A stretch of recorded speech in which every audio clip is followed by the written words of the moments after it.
Hello and welcome on this late Sunday morning for me. I was at Pride Festival yesterday representing the Arrow flag. I always have to wear one of the Arrow Ace or the Arrow flags just to spark a little bit of conversation.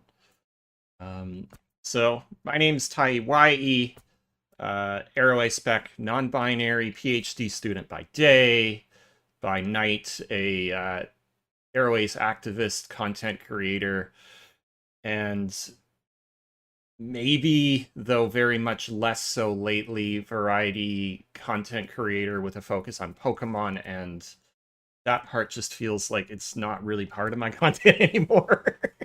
It still exists, but the focus has been very much less on Pokemon and Zelda lately. But we are here today chatting with a fellow Fruities stream team member, Yay. Variety streamer, Ren Ben. I'll pass it over to you to introduce yourself. All right. Hi, everybody. I'm Ren Ben. I'm a variety streamer, a lot of horror, a little bit of variety, and lately a lot of Baldur's Gate 3. Um, but yeah, I've been streaming for about 5 years, and I'm really excited to be here today. And also, I identify as a demisexual, bisexual woman. Thank you so much for introducing Yeah. yourself. And thank you so much again for joining us on the podcast. I've been looking forward to chatting with you for a while. Heck yeah. So I know I struggled with this a lot.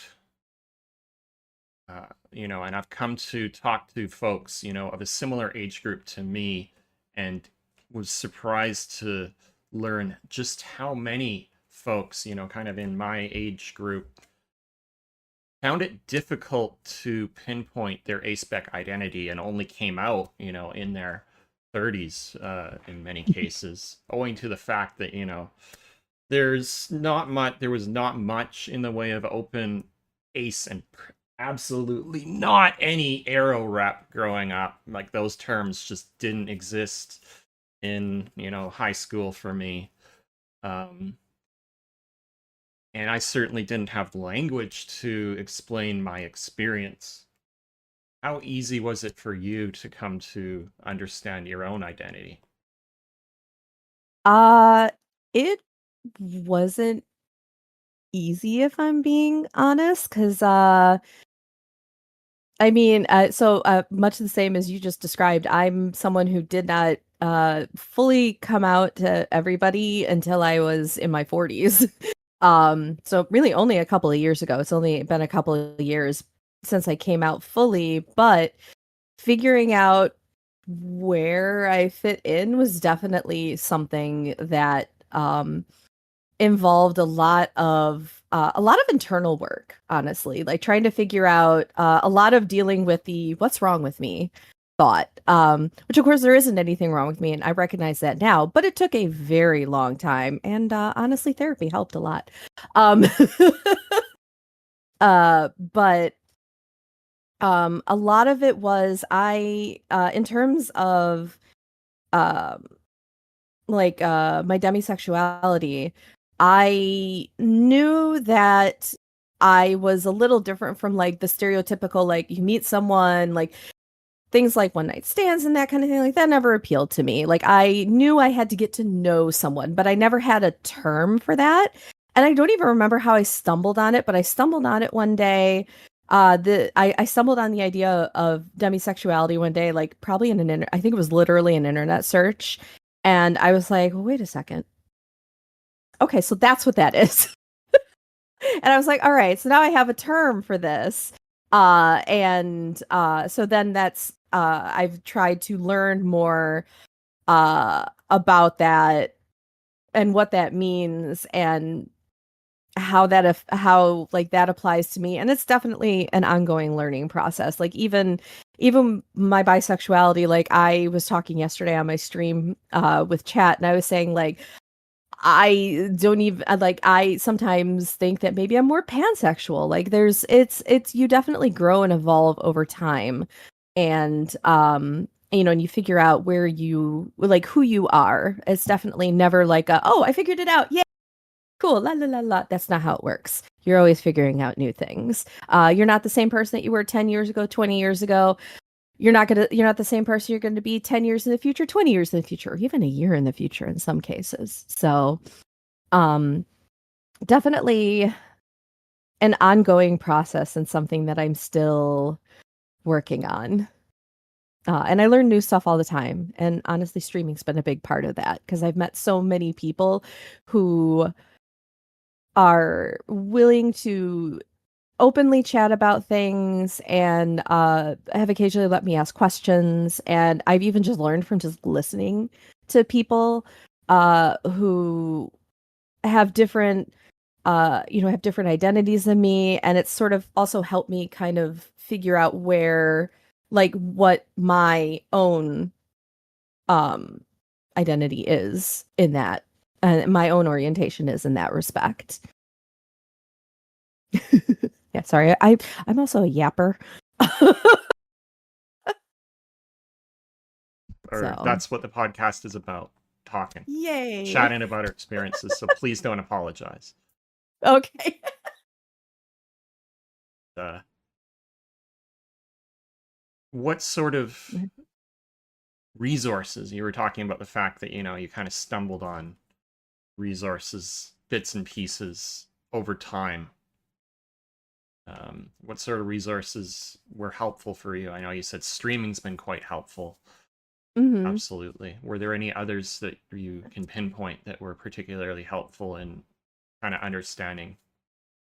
Um, so I've done like honestly, and I think it should also be surprising that I ended up in IT as well. Like I'm really big it's probably not the best way to learn things, but early on like I just would Google things and just try to find more resources and more ways that people uh post information so I could figure out more about like how even just how to explain to people when I say, yeah, I'm demisexual, and they're like, what is that? And I'm like, okay, hold on.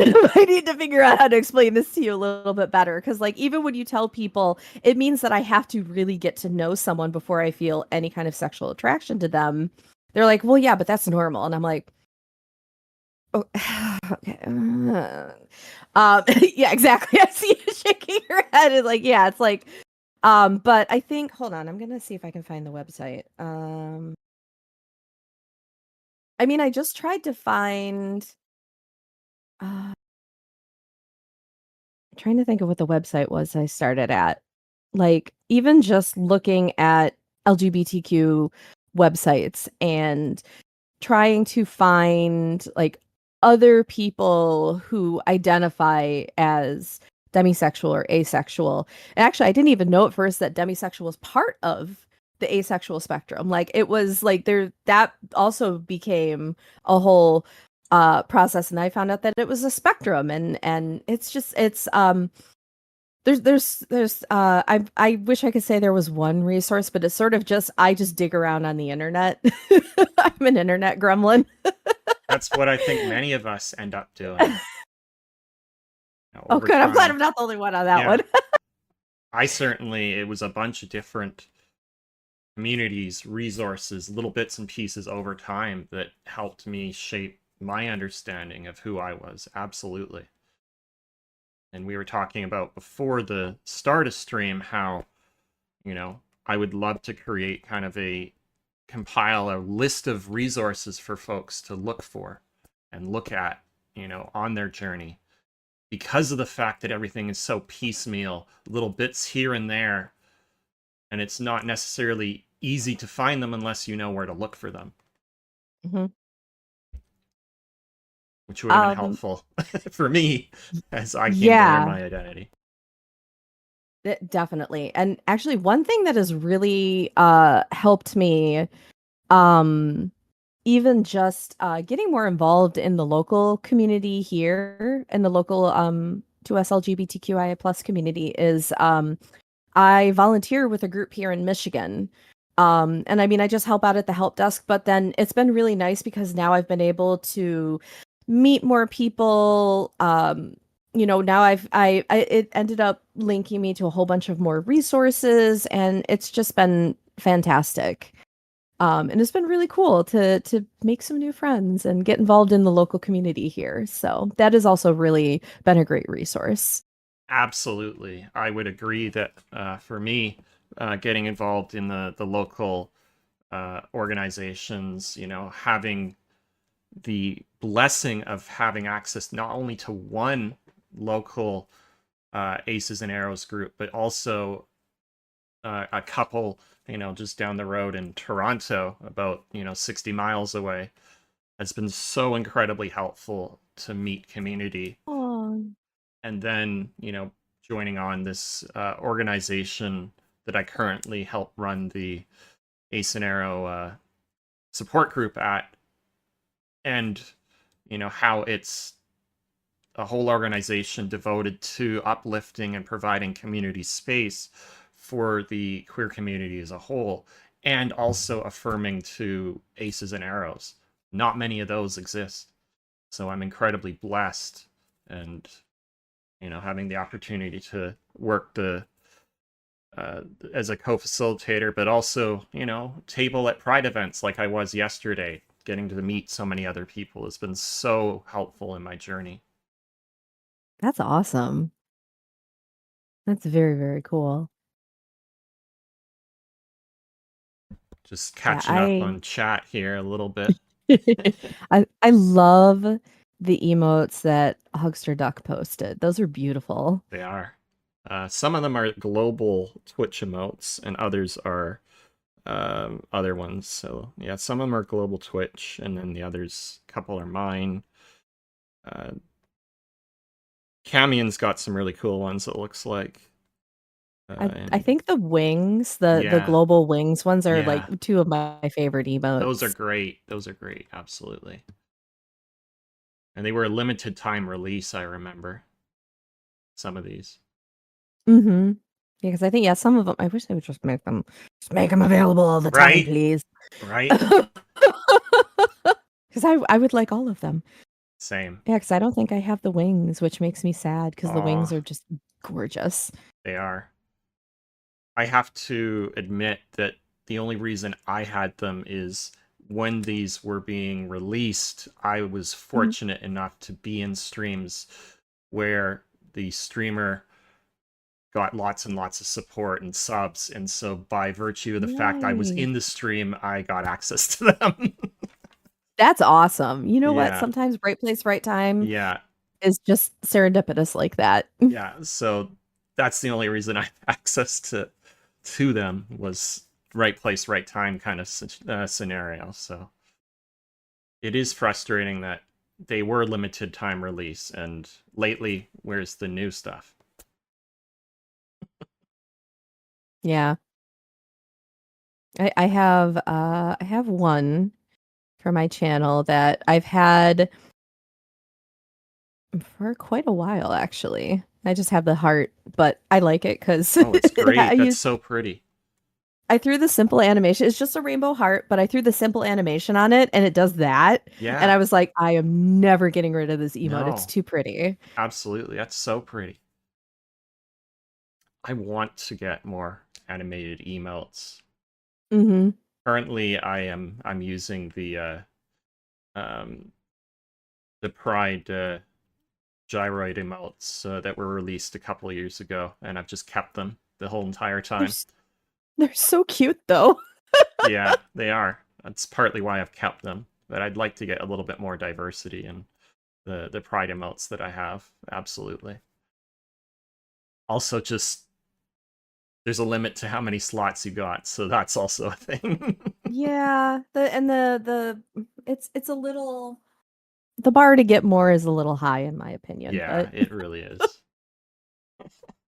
Especially when you're doing this, part-time off the side of your desk while trying to balance a PhD and do other things.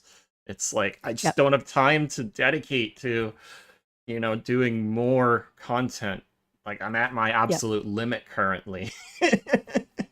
Yep. Yep. I work full time and then stream part time, so I completely understand. Yeah, Completely understand. And absolutely. you are doing so much more when you're doing a PhD program too. It's not a 9 to 5 by any stretch of the imagination. Yeah, there's definitely I definitely have tried to drop down to part-time, make it more of a 9 to 5 for my own mental health reasons. But there are some Hmm. times where, coming up to a conference, I'll be putting in 12, 13-hour days at the desk just to try to get caught up and get things done before I have to jet off to a conference. So Hmm. absolutely, there are times where it is definitely not a 9 to 5. As much as I try to on a regular basis make it that for my own well-being. Yeah. Yeah. It is definitely a struggle. Yeah. Like yes, even with a 9 to 5, like yesterday we're super, super busy at work. So Mhm. like I did an 11-hour day and I was Oh, like, oh, well, I mean, yay, overtime, but also, oh, now it's already 7 o'clock yeah, and cool. yeah. And then, you're just exhausted dragging yourself for the next couple days. So I definitely experienced Mhm. that where it's like, I want to stream. I just don't have the energy to stream. Yep. Yep. I'm like, you know what? The spoons are not there. I'm tired. I know I'm not going to be entertaining. I just want to sit there and go. Yeah. Yeah. And so I'd rather cancel stream than sit Yeah. there barely like cohesive and just play games. Oh, thank you so much for gifting a Aw, sub to Ren Ren Ben. We are way too thank you kind as so always, dude. much. Yay, now I have the cute You emotes. do. You do. You got the Sylveon love emote there. You got all the Pride Gyroid ones and a few others as well as Yeah. the Arrow Ace one and Quartzy's also. Don't forget Quartzy's Boba emote, which is incredibly cute. Boba, I love Boba. It's a demi Boba's the Boba best. emote too, so It's so cute. isn't it? Oh my god, I love They it. did an amazing job on it. So cute. I love it. Well, thank you so much, Hugster Duck. That was very kind of you. Absolutely. So we've kind of talked about, just how difficult can be to understand our own aspec identities because of the fact that it's so incredibly invisible. Julia Sandra Decker Mhm. coins the term the invisible orientation in 2014. I would very much argue that aromanticism as well faces so many similar challenges because of the Mhm. fact that it's just not talked about regularly in the community. It's, you hear from, time and time again in society aspects of compulsory sexuality. You're going to grow up, you're going to find somebody, you're going to have kids, it's going to be a white picket fence. And if you don't fit into that narrative, how do you find others like you? It's not easy unless they're wearing an ace flag or something at a pride festival. Yep. And like how do you go about explaining that to other people?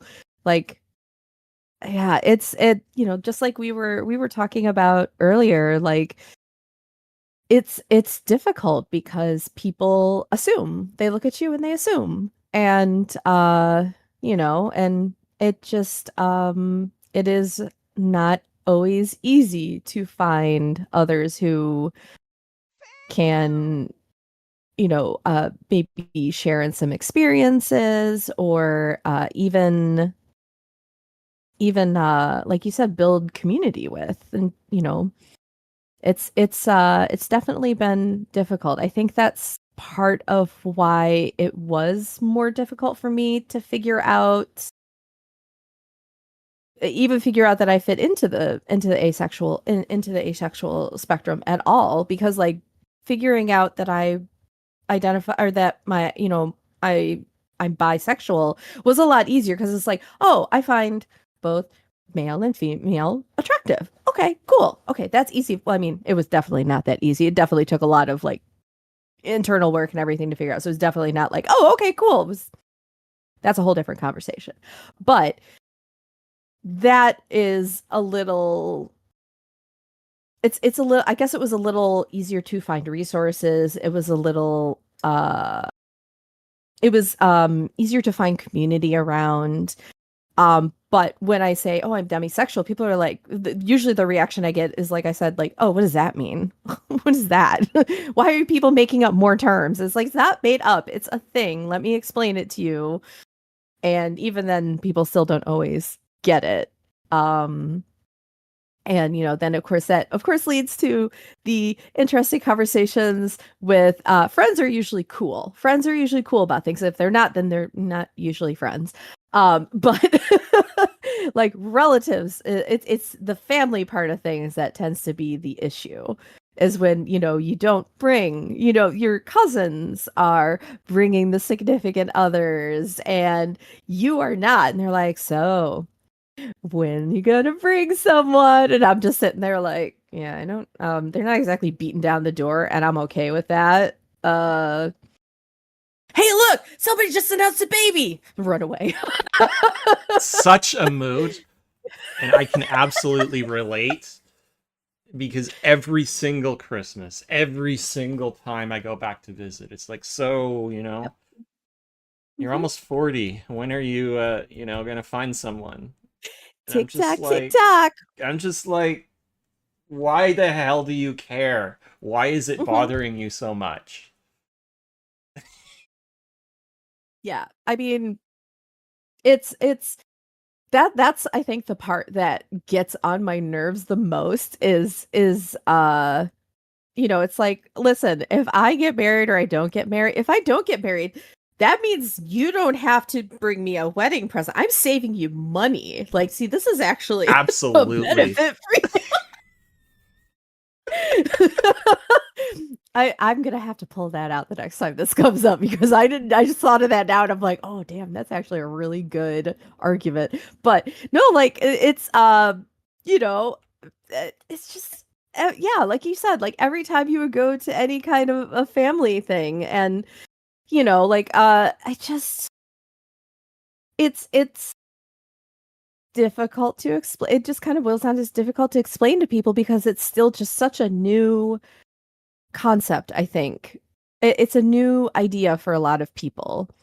And unfortunately, humans, much like cats, don't like change and don't tend to like new things. There's always an adjustment period, and some people and some cats adjust better than other people and other cats. I have cats, if you can't tell.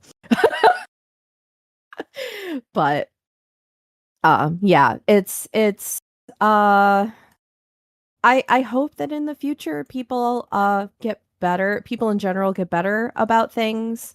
But yeah, that's definitely one of the big frustrations, is the assumption that you're going to get married, you're going to have kids, you're going to, like you said, have the white picket fence, and everything's going to be hunky dory peachy keen. It's like, no, that's not the picture for everybody. And uh it's always interesting to try and explain to people, in this situation, it's usually people who are very happily married, or at least they appear to be happily married. Not everybody's happily married.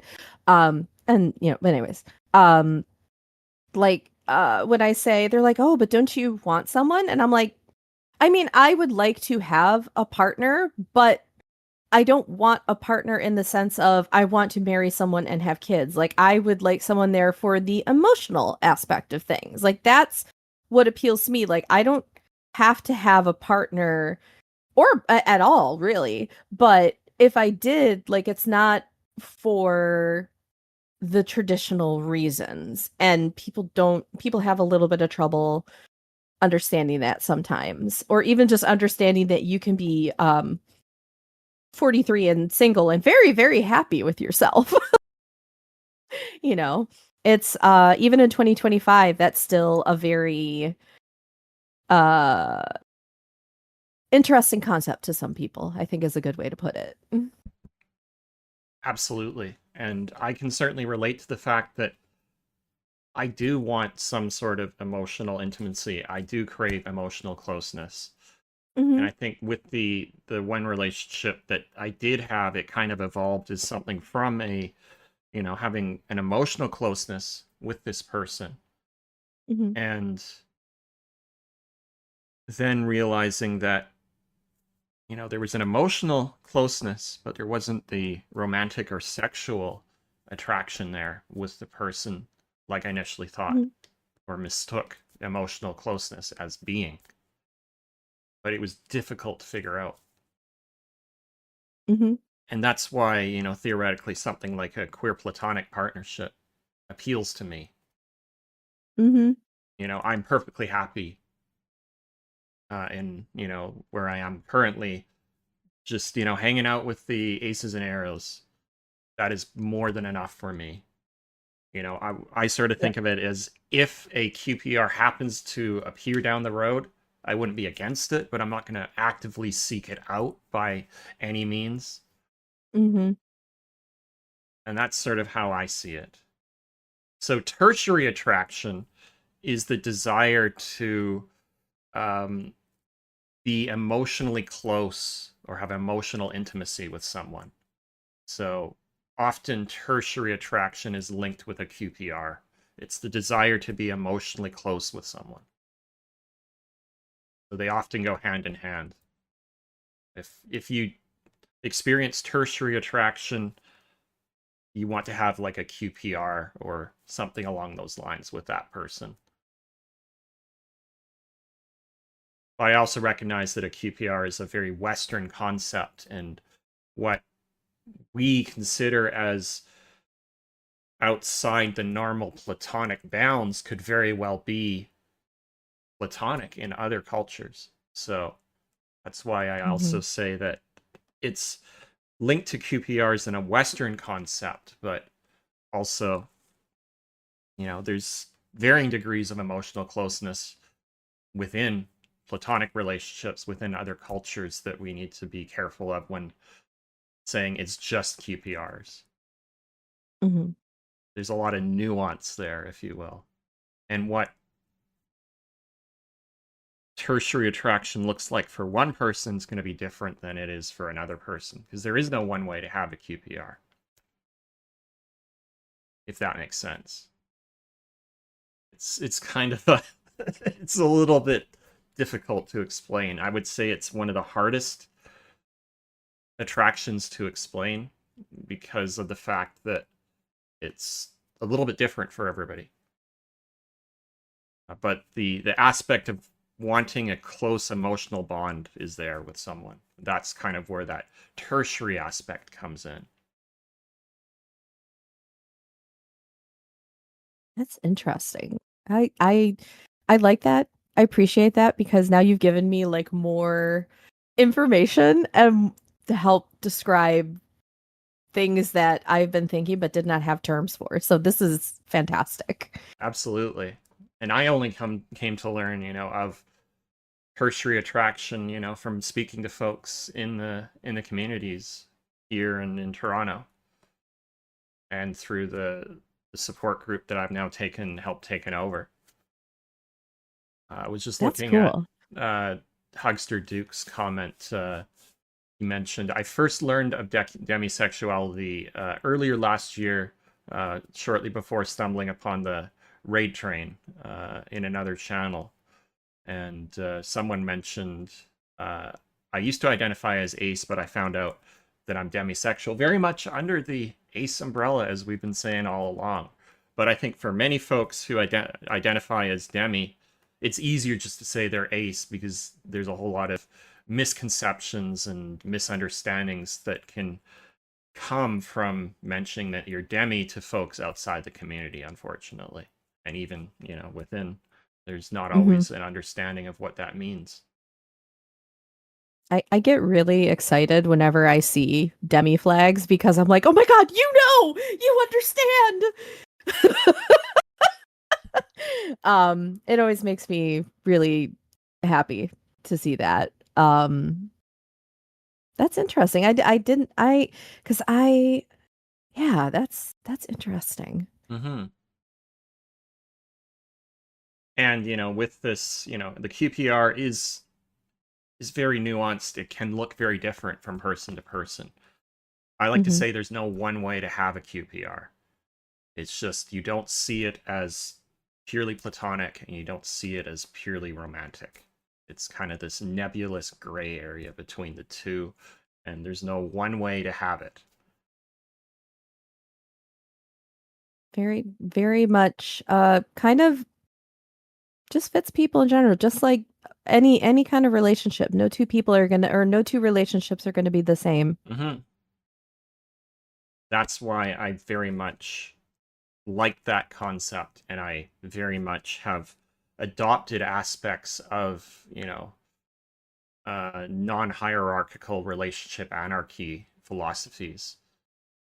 Oh, Um, interesting. I so don't think we, I'm familiar with that one.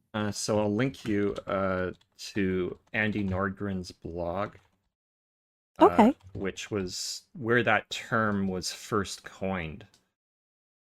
Um, so Andy Nordgren in 2009 wrote a blog originally in Swedish that's since been translated in English, and it outlines a relationship philosophy that's non-hierarchical, actively rejects societal norms around what relationships should look like. Hmm. Basically, nobody tells you what the relationship should look like other than you and whoever you're in the relationship with. And it really focuses around strong communication between those in the relationship around what the relationship should look like and what the relationship bounds are.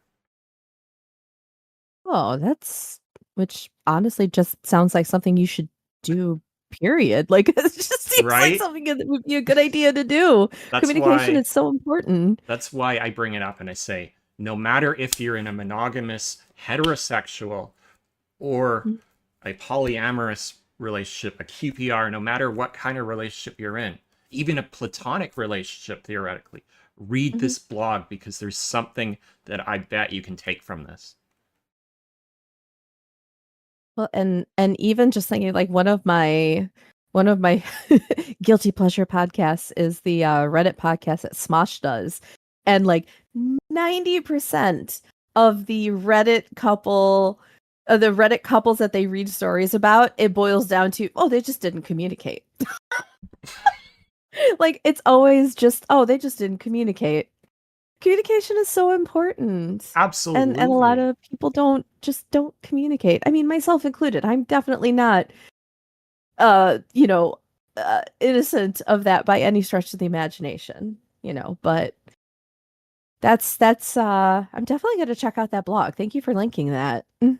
Absolutely. Also, highly recommend Megan Sandor's video talking about the Venn diagram between polyamory, relationship anarchy, and QPRs, talking about the similarities and the Oh, differences between them. ooh, I'm going to check that out. Cool. Thank you for sharing those. No worries. Yay. They've been helpful for me, absolutely, and kind of solidifying my own thoughts around these sorts of things. Very cool. Yeah, I love learning about new things, so now I'm like, okay, like don't click on the YouTube link yet, Ren. Click on it later. Oh, okay, cool. Yay, I'm excited. I'm always like just like we've been talking about, there's always new things to learn. There's always new perspectives to like new perspectives to explore, new information to take in. So this is exciting. I like excuse me. I'm all for learning more about all of these things. Me too. So Me too. It's why I really enjoy the work I do as a co-facilitator of the support slash discussion group. And originally it was more of a discussion group. Over time, it's evolved more into a support group, but it's got aspects of both. Um, but I really enjoy that work because I come to learn so many different perspectives and lived experiences. And that's amazing. it definitely, a lot of the stuff I've learned through the support group has given me ideas to talk about on the podcast. So if it weren't for, having been in this support group for a number of years, I don't think this Mm. podcast would have ever existed. And then the second big kind of critical tipping point for this podcast appearing was the Ace and Arrow raid train I was in last summer, and getting to meet so many other content creators who are A-spec themselves Mm-hmm. and willing to talk about their experiences. So it's like, all right, got this kind of body of knowledge that's kind of sitting there. I'd love to be able to talk about it on Twitch, but I don't really have other folks to talk about it with. And so now I, get involved in this Ace and Arrow raid train, and it's like, okay, now I've got content creators who are very comfortable jumping on Twitch, talking about their experiences. I've now got both of these things together, and that's how the podcast kind of began. That's amazing. I like how all those things came together for you like that, and I'm really happy that you've provided a space to be able to talk about this, because even like I'm still a little nervous because I'm still so like I well, hold on. Sorry. Too many thoughts trying to get their way out at one time. um I think part of the reason why I get nervous talking about it is because I came out so much later, and I came out in my 40s and I'm still figuring everything out. So I still feel a little bit like I'm a baby. Like I feel like I'm a little baby.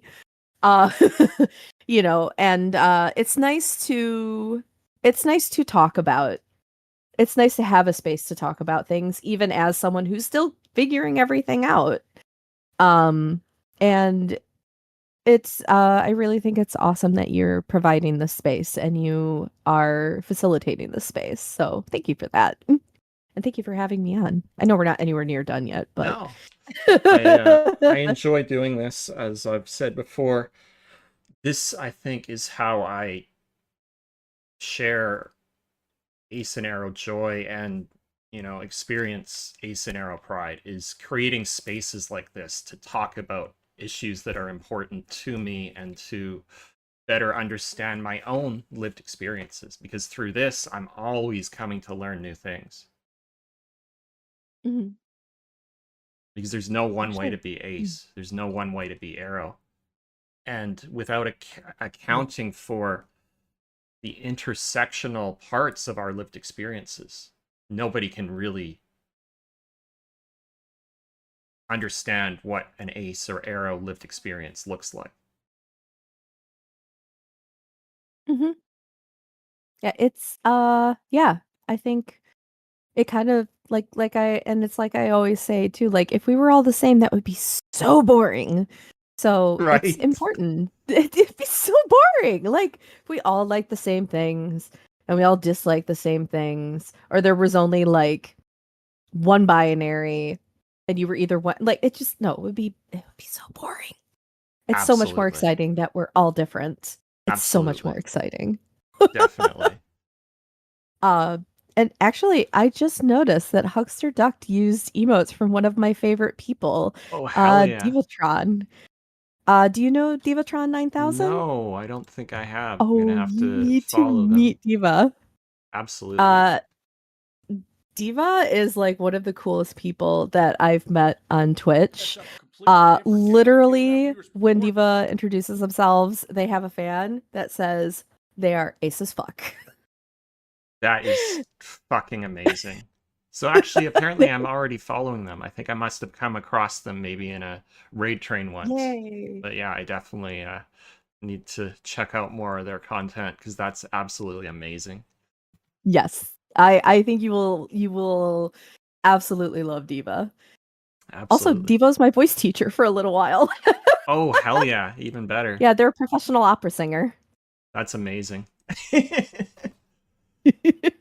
I've started thinking um, about, I know this is not related to Ace and Arrow identity, but I've started to think about, gender affirming care and what that means for me, and how people, because of my voice, because of how I receive or present to society, ID me, sir, sir. How are you doing, sir? Mm-hmm. Thank you, sir. I'm like, but I'm not. And Mm-hmm. I'm wondering, does my deep voice have a lot to do with this? And I think absolutely yes. And so I'm wondering what gender affirming care would look like for me. And so I'm starting to grasp at some of those questions. And this is a new part of my journey. It it's really important too. I'm glad that you're looking into that. I actually kind of had a little bit of a it was a flat out argument with my mom the other day about something really similar because my mom, of course, is from an older generation, and it's been and that's kind of been, I think, a really big struggle because my mom is very cool about everything. Like she's just like, she don't, you know what, you're my daughter. You be you. I accept you. And I'm very, very lucky in that respect. But the argument that we had was interestingly enough, it was over pronouns because I have been trying to get her to understand that they're important. It's a little thing. It seems like it's a very little thing, but it's very important. And I'm like, Mom, I don't even use she, her pronouns. I use she, they. And I'm like, if you're not sure what someone's pronouns are, don't assume one or the other, use they, them. And if somebody wants to, they'll, or ask them. I said, it's not a bad thing. It's okay to ask. And I said, sometimes we'll go to a store or someplace and people have pins that have it. I'm like, they're not wearing the pin for fun. Like they're putting it really, right there for you to see. They use he, they, or he, him, or they, them, or whatever their chosen pronouns are. And I said, and like we kind of had an, yeah, and thank you, Huckster Duck, for correcting me as well. I couldn't remember what her pronouns were, so thank you for that. Uh and I was explaining to my mom, I was like, you can't assume based on how somebody looks or how they talk what their pronouns are. And she's like, well, it's different for me. And we had a bit of an argument about it, and didn't end well. But then the next day we talked about it, and it ended up being okay. But it's a little thing, but it's an important thing. And I have no problem getting on people's cases about it. So, and I try really hard to be um good about it myself. I'm not perfect. None of us are. Um, but yeah,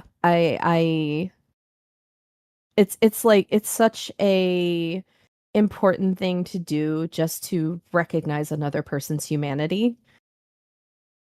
And I don't know. Sorry, I got on my soapbox there a little bit. I am here for the soapbox conversations. I went on a 45-minute rant yesterday in the Fruities Raid train about the findings from the Stonewall Ace in the UK report, and I went on a very Oh, deep rant about ace erasure and all of the horrible things that compulsory sexuality results in. So I am here for the soapbox conversations. yeah. Oh, is it? Oh, it's Duke? Oh, okay. Oh, very cool. All right. Sorry about that, Duke. Thank you for correcting me. I appreciate that. Nice. That's very cool.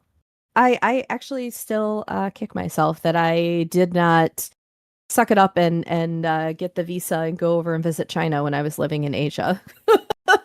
I wish I had. I had the opportunity. It was right there, and I didn't. And I'm still mad at myself actually for not doing that because it would have been an expensive visa. I think it was $180 visa at the time, but it would have been a cool trip. Um, Definitely. I know my but brother had the opportunity once to go to China. in high school with a friend. He Mhm. really enjoyed it. I lived in Japan, and I did get to visit South Korea because one of my really good friends from high school, uh, we're trying not to think about the fact that we've been friends for almost 30 years now. um, and she was going over to she was hopping over to Korea to visit some family, and so she was like, "You want to come with me?" And I was like, "Cool, yeah, let's go." And so we hopped over and stayed with her grandma, and um I still to this day crave the heated floors that her grandma's apartment had in my apartment when the winter gets here. Uh I wish I had those so much. Uh it was I think what did she tell me? Like they run like basically like the hot water pipes. It has something to do with like the hot water pipes under the floor, and then it like warms up the floor. So you can go barefoot in a carpetless like in a like a hardwood floored room in the winter, and you're fine. Your feet aren't cold. And I was like, this is why do we not have this? Why do I not have this in the northern states? My cold feet need those heated floors. Mm-hmm.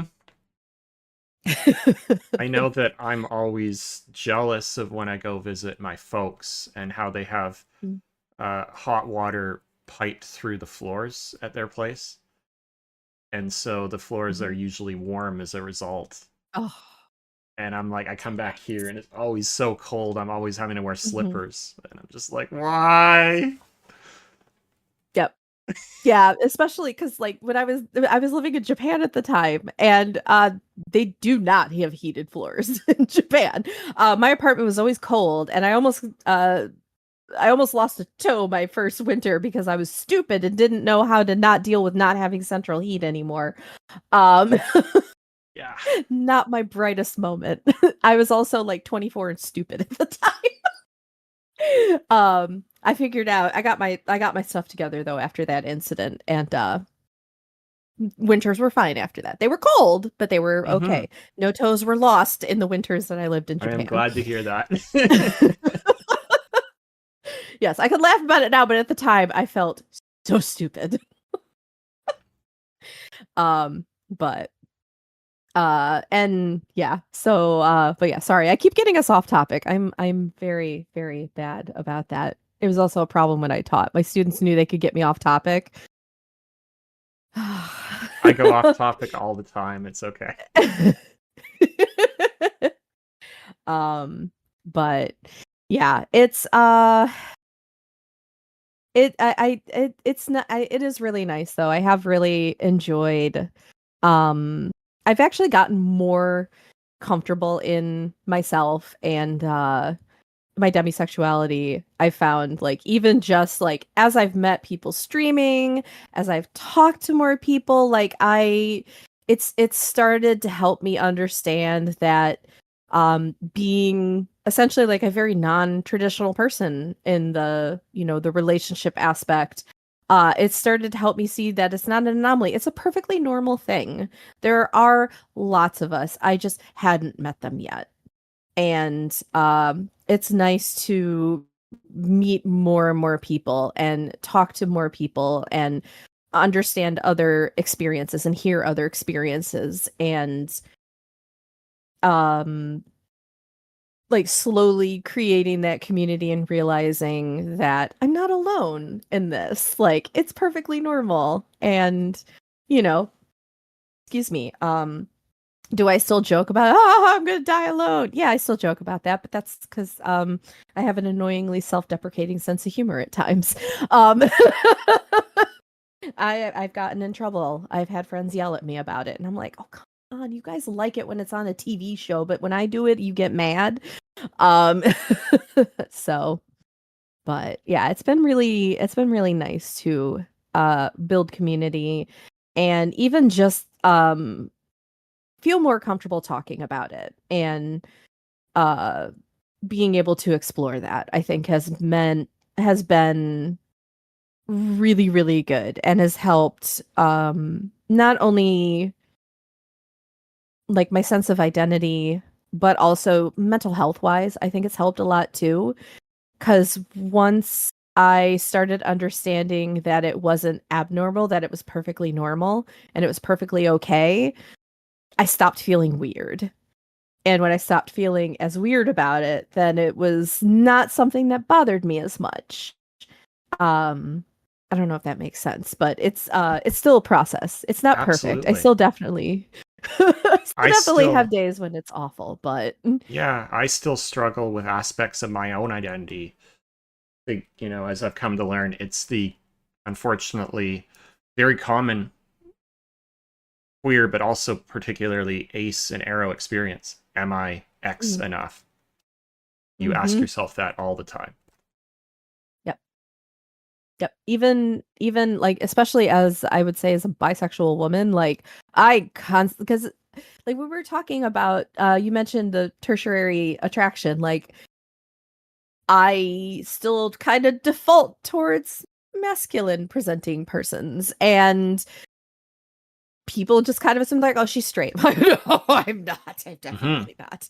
Um I may not be dating a woman, but that doesn't mean I don't find them attractive, and I wouldn't be totally open to that idea should the occasion present itself. But there's a lot of assumption that goes into things, um, and I apologize, I totally lost my train of thought there, but I totally lost my train of thought of what I was That's saying. okay. I feel silly now. You were talking um, about being, more mm, comfortable coming to talk to other folks who mm, are demi and, aspec themselves. And mhm. Oh, yes, yes, yes. I remember. Thank you so much. Um, like you said, there's a lot of assumptions that go into things, and the in brackets just type like I especially find like demi between being demisexual and also being bisexual, I constantly am worried like, am I queer enough?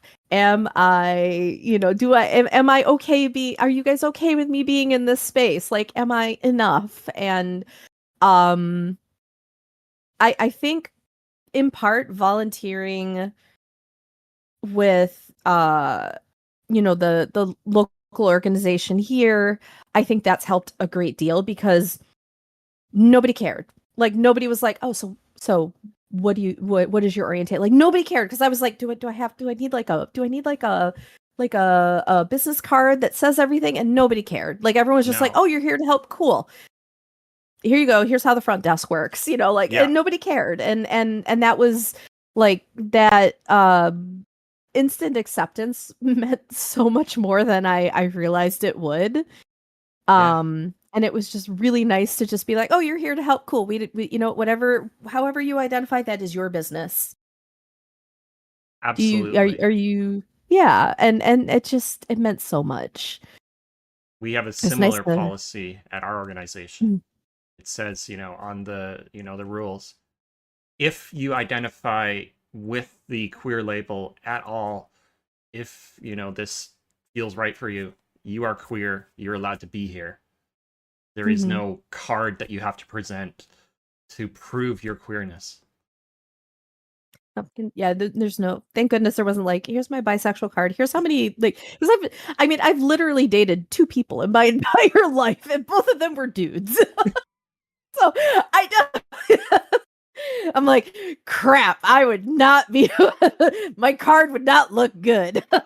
Yeah, But anyway. I can certainly relate because I've only ever been in that one relationship with, you know, Mhm, somebody, you know, who's female. And so very mhm, much the assumption, yeah, I'm straight. But my yeah. relationship to sex, my relationship to romance is certainly not. But Mhm, to anybody on the outside, that's going to look like, yeah, you're straight. And obviously, I've talked about the fact that people ID me as mask all the time. So mhm. there's definitely assumptions that are made there. And I think it doesn't help too, like, you just made me think of something, like, even just thinking about my own experience, like, thinking in relation to my own experiences, like, the Like there's even like representation and like not even representation, but like the depictions in Hollywood. Like the thing that pops into my head the most is the movie The 40-Year-Old Virgin. And I just keep thinking, because like that just kind of shows like the societal expectation that they're like, oh my God, you hit 40 and you're still a virgin. Like, what's wrong with you? There's nothing wrong with you if that's the case. Maybe you just aren't interested in sex in the traditional sense. And that's okay. It took a really long time for me to get to the point where I could even say that, but um it's there's a lot of societal expectations that when you don't identify as like, yeah, I totally want to do that. Like, yeah, that's totally me.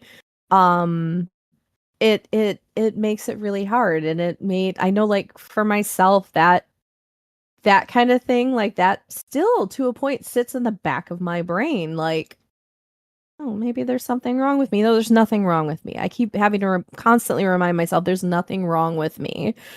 Um, or like even like and this is something I don't think I've ever mentioned. I don't think I've ever talked to anybody about this before, but like I always had the idea in my head that I was like, well, maybe if I just did things, I would get used to it and it would be fine. And that was definitely not the case either, because like I was in a relationship and things did progress to that point, and I was just like, nope, I'm not interested. And we ended up breaking up because he definitely was, and he definitely, uh, you know, Mhm. um, that boyfriend. That's okay. He ended up being kind of gross, so it ended up being a good thing. But I shouldn't call someone gross, but this guy was. Um in this case. But just and I remember after that experience thinking to myself, okay, well, maybe I just wasn't ready, or well, wait, well, why wasn't I? I'm old enough now. I was like 23 at the time. And I was and I remember just kind of it was just it was hard to figure out, like what's wrong with me? Why don't I want to do all these things? And this was like early 2000s, so I definitely didn't have any, I hadn't even figured out that I was bisexual yet. So um yeah, I also hate that, Duke. I also really, really hate that trope. I hate that trope. I Um internalized the 40-year-old virgin so heavily as somebody socialized as male. It was like internally, I was mhm, worried that people were going to make fun of me because I had not been in a relationship yet, in mhm, my 30s. So I totally could see what you were saying there. Like that, I internalized that so hard because of, the era I grew up in, because of the fact I was socialized as male, all the shit that goes along with that. And so that was mhm, very much something I was always in the back of my mind. Am I going to be, you know, ostracized for that? mhm. Yeah, it's it really is an interesting um way to see like how, like through depictions in Hollywood, through depictions in TV, how we internalize things that uh shouldn't have been things that we had to internalize. For lack of a better way to say it, because like even as even as someone who is identifies as female, as even as a woman, like I kind of like have constantly thought, okay, I'm not ugly, I'm not like, why like so there's so many things that we're constantly getting bombarded by in popular culture, in movies, in TV, even in commercials, even in YouTube videos. There's like certain aspects of like YouTube videos I'll stay away from because I'm like, no, that's I'm okay with that. Okay with not, bothering with that. But it's really difficult, especially growing up in the night, I would say like being a teenager in the 90s and being in my 20s in the, the early 2000s. Um, it was really difficult to know I was different, but not understand why I was different and not understand why those traditional ideas, like the things that everyone's like, saying, this is how it's supposed to be, and just having me be like, yeah, that doesn't appeal to me. Or like, and then like, and especially as a woman, having people be like, well, don't you want to have kids? And I'm like, well, I mean, I guess if it presented itself, sure. And they're like, oh, well, you must hate kids. I'm like, no, I was a teacher. I love kids. Kids are great. I also like to hand them back to their parents at the end of the day. I like to be able to give them back. And then people are like, well, if you don't get married, you can't have kids. I'm like, well, no, I can still have kids. Turkey baster. Like I don't actually have to have sex to have kids. Like there are definitely ways to do that without having to get married and have sex. But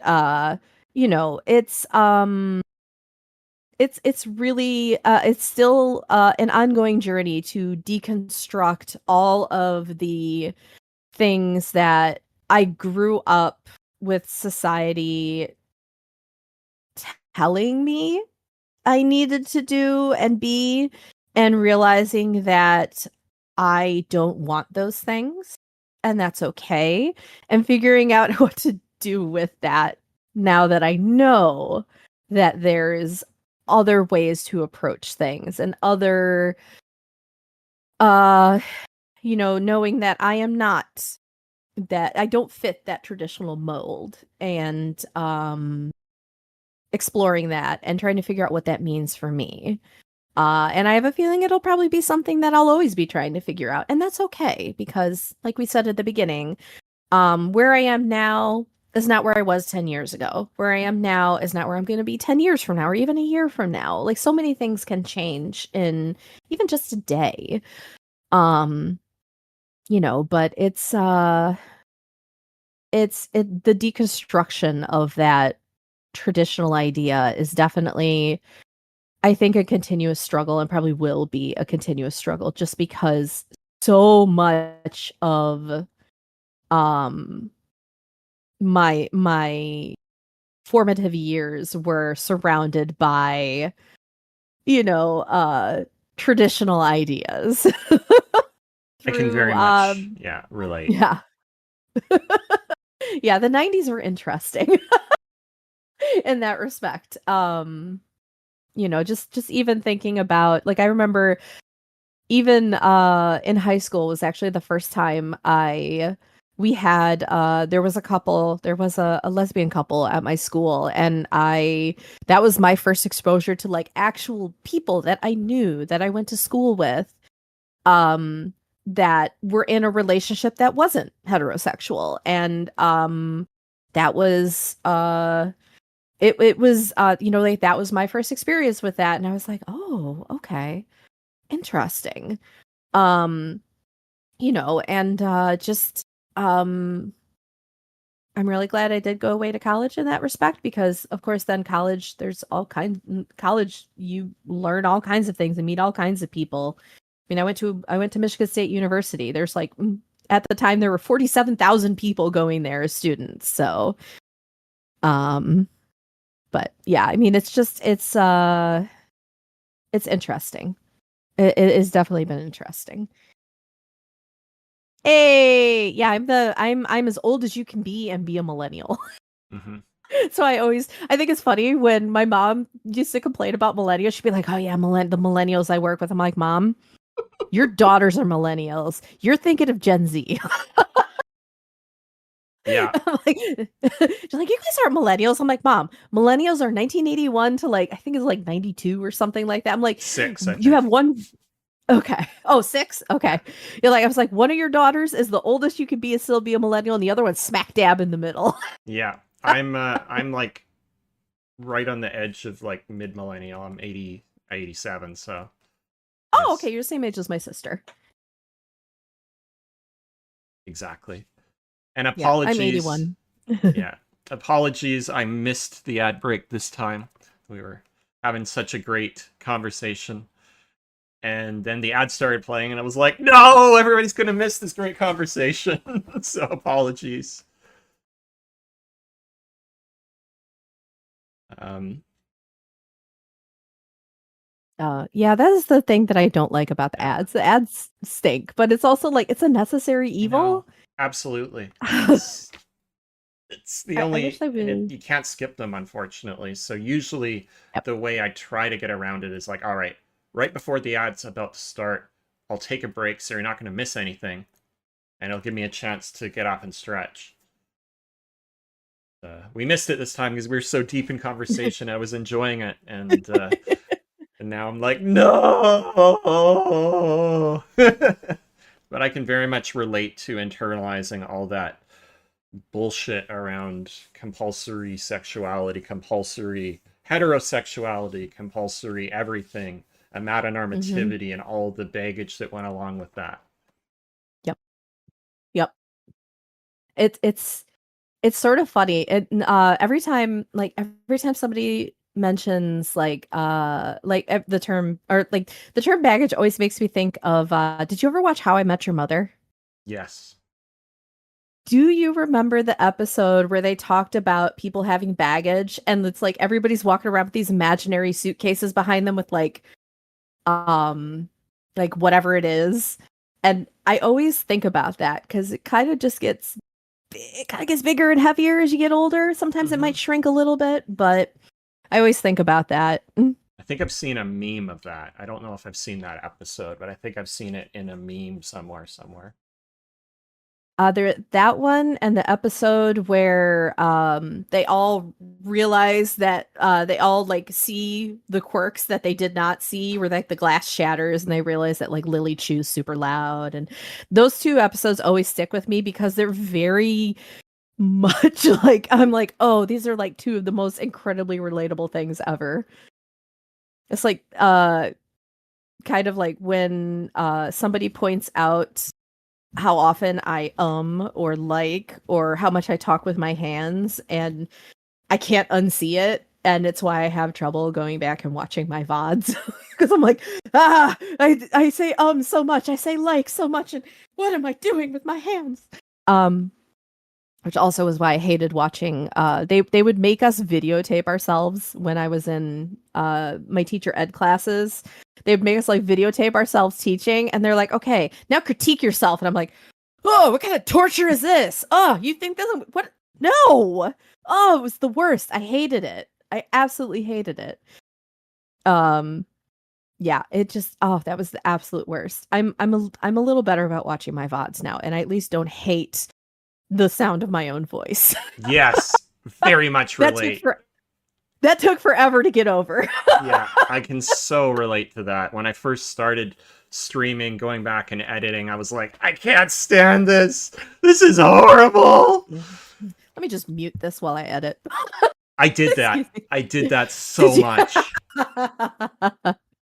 I remember the first time I had to watch myself back when I had to teach, and I was like this the whole time. I was like, oh god.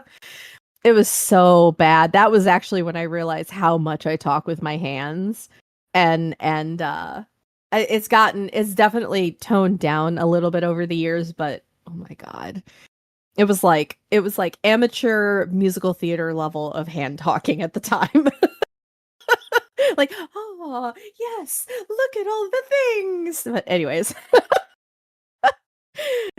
yeah, that's how I felt at the time too. Bloodstained Wings. I also would rather have gotten my nails pulled out at the time. Very um, relatable. yeah, it was. I don't know. Like, I get why it's a good practice. I kind of get why it's a good practice, but I also found that it was a lot more beneficial to have other people watch, and like not watch for like who cares how many hand gestures a teacher does. They're like, well, you might distract the students. I'm like, I never found that distracting. I never found hand talkers distracting when I was like, it was more like am I walking around? Am I interacting with the students? Am I making sure to like check on things? Like that's what I found was a lot more beneficial to find out. Like, oh, hey, make sure you're walking around the classroom a little more. Oh, okay, I can do that. Not you talk with your hands too much. How does that make me? Also, I was a language teacher, so I used my hands a lot because, talk about like, okay, this is what your mouth does, or let me draw stuff on the board. And I don't know. It was a weird critique. And as you can see, it still stuck with me 21 years later. I had a therapist recently tell me that I talk too much with my hands and it makes me come across as insecure. And I was like, what? Oh. Uh That's not how I see it, but I can maybe see why it may come across perhaps. But that was a new I one to me. I could see saying like you could potentially come across as threatening to the wrong person, but insecure, that's a new one. Yeah, A new one. And kind of like Bloodstained Wings pointed out too, like different cultures use their hands a lot. Like I mm-hmm. know like they mentioned the Italian community. I think there's some I want to say some Middle Eastern cultures also use their hands a lot talking. I think in India they do as well. So like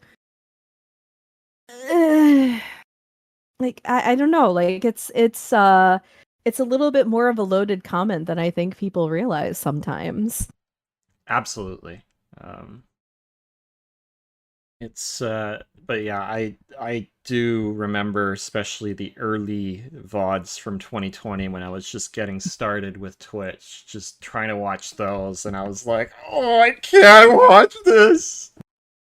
I'm secretly like so I still have them, but they're on a drive that I would have to like pay money to have somebody like open up and physically take out because the drive died. But I know like they're salvageable. I just don't want to pay like I don't want to pay to get them Yeah, salvaged because I'm secretly glad they're gone because I yeah. don't want to see like how quietly I was talking, how crappy my camera. I started out with a MacBook Pro and a PS4 when I started streaming. Like my camera was terrible. It's like I've upgraded. I want to upgrade again, but like also at the same time, like I know how bad it looked. And I'm okay that those have died and gone to external hard drive heaven or whatever. hmm Or I hell, depending on how you look at it. absolutely understand that, and I've secretly gone through and removed a lot of my really early clips because for whatever reason when people do like the clip shoutouts, it almost always chooses ones from like 2020. I'm like, no, this is not me. You're getting a really bad Hmm. impression. This is not my content now. Yep. This was me 5 years ago. Please don't do that to Yep. me. Yep.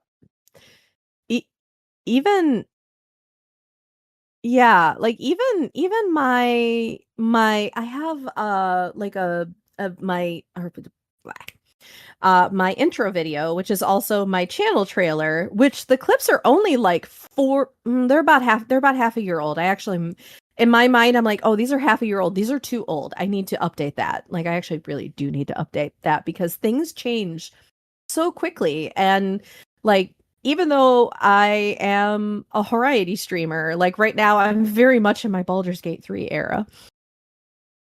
Nobody is more surprised than me by how obsessed I've become with that game because I did not expect that.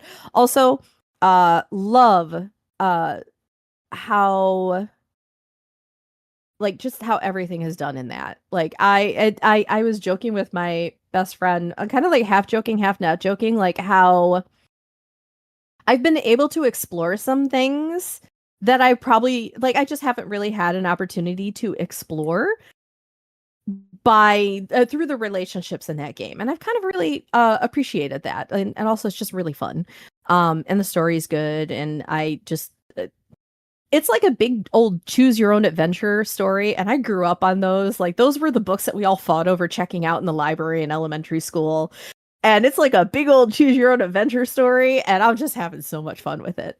But yeah, so long story short, like yeah, same thing. Like even clips that are 6 months old, I'm like that was before I replaced the cooler in my computer, and I didn't realize at the time that the constant like buzzing, bubbling noise in the background was my computer dying. And now I fixed that, and yeah, the IT person didn't realize her computer was dying. I'm a great IT person. But in all fairness, though, I work with data. I work with data sets now, so I don't do the hardware anymore. But I know how to fix things, and that's the important thing. But yeah, it is interesting. It kind of also just ties into what we were saying too, that like things are constantly changing and evolving. We're learning new things. Like it's just and it's nice to know that I can explore that. I can if like I it's just nice to have some of that flexibility and not I found that the worst judgment for myself with everything comes from myself a lot of times, especially in terms of trying to figure out, what being demisexual means, what being ace means. And I think I'm my own, as always, my own worst critic.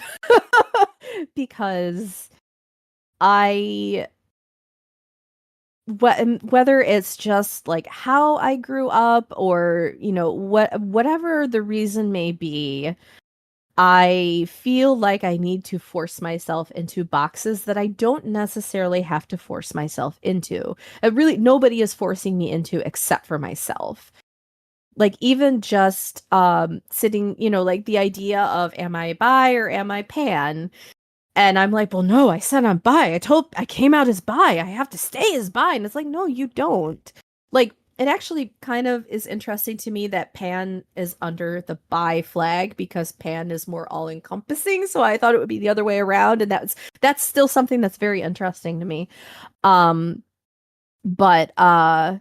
like it's I do find that I'm my own worst critic in that respect. And that or like even I keep wondering sometimes if I'm ace enough, because if I do feel sexual attraction towards someone, I'm like, oh, does that make me not ace anymore? Like, is that okay? Like, am I allowed? And I'm like, no, it's okay, Red. Like, you're allowed to figure out what that means. Like, just because you identify as one thing doesn't mean that you can't feel those feelings. Like that, I don't know.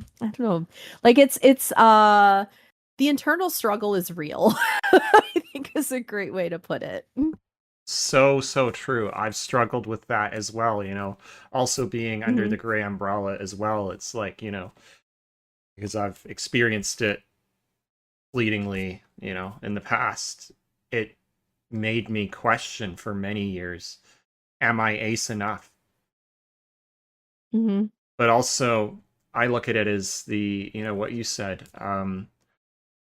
the fact that I had no desire ever to be in one night stands, to be in these kinds of relationships as well. And so I've got this very different relationship with sexual attraction than the general Mhm. public. And I really like what Sharonda J. Brown says in their book, Refusing Compulsory Sexuality. Mhm. Asexuality refers to individuals that have a relationship to sex that is atypical to those in Oh. broader society. And I think that's a really good way of looking at it.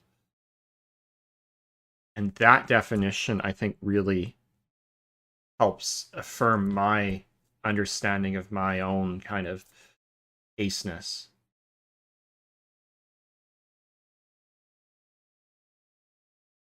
Yeah, I never thought of it that way. I never thought of it that way. I like that because that kind of that like in my brain that my brain's like, oh, well, if I look at it that way.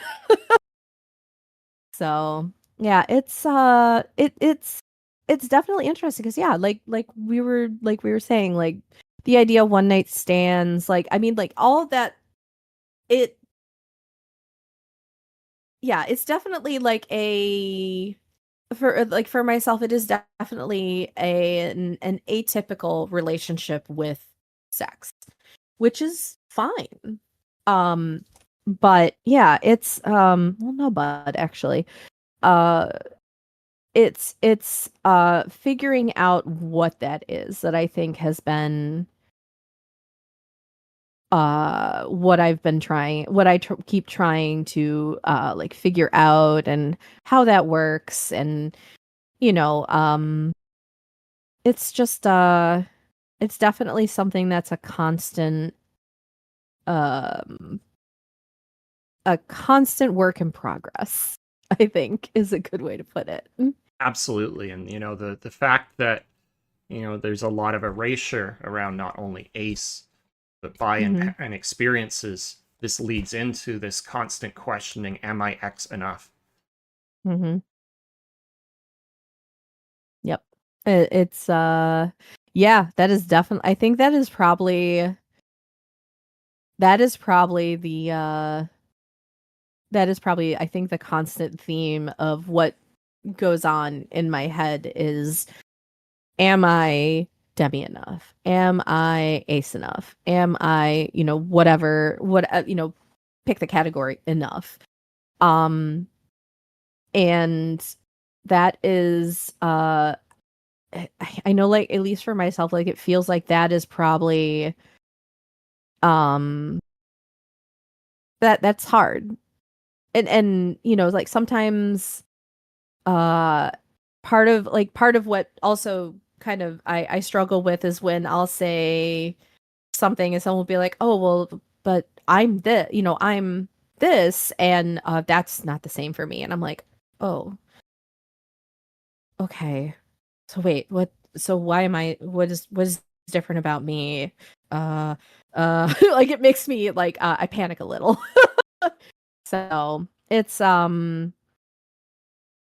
don't know, it's just it's interesting. I'm still trying to it's still definitely trying to figure everything out.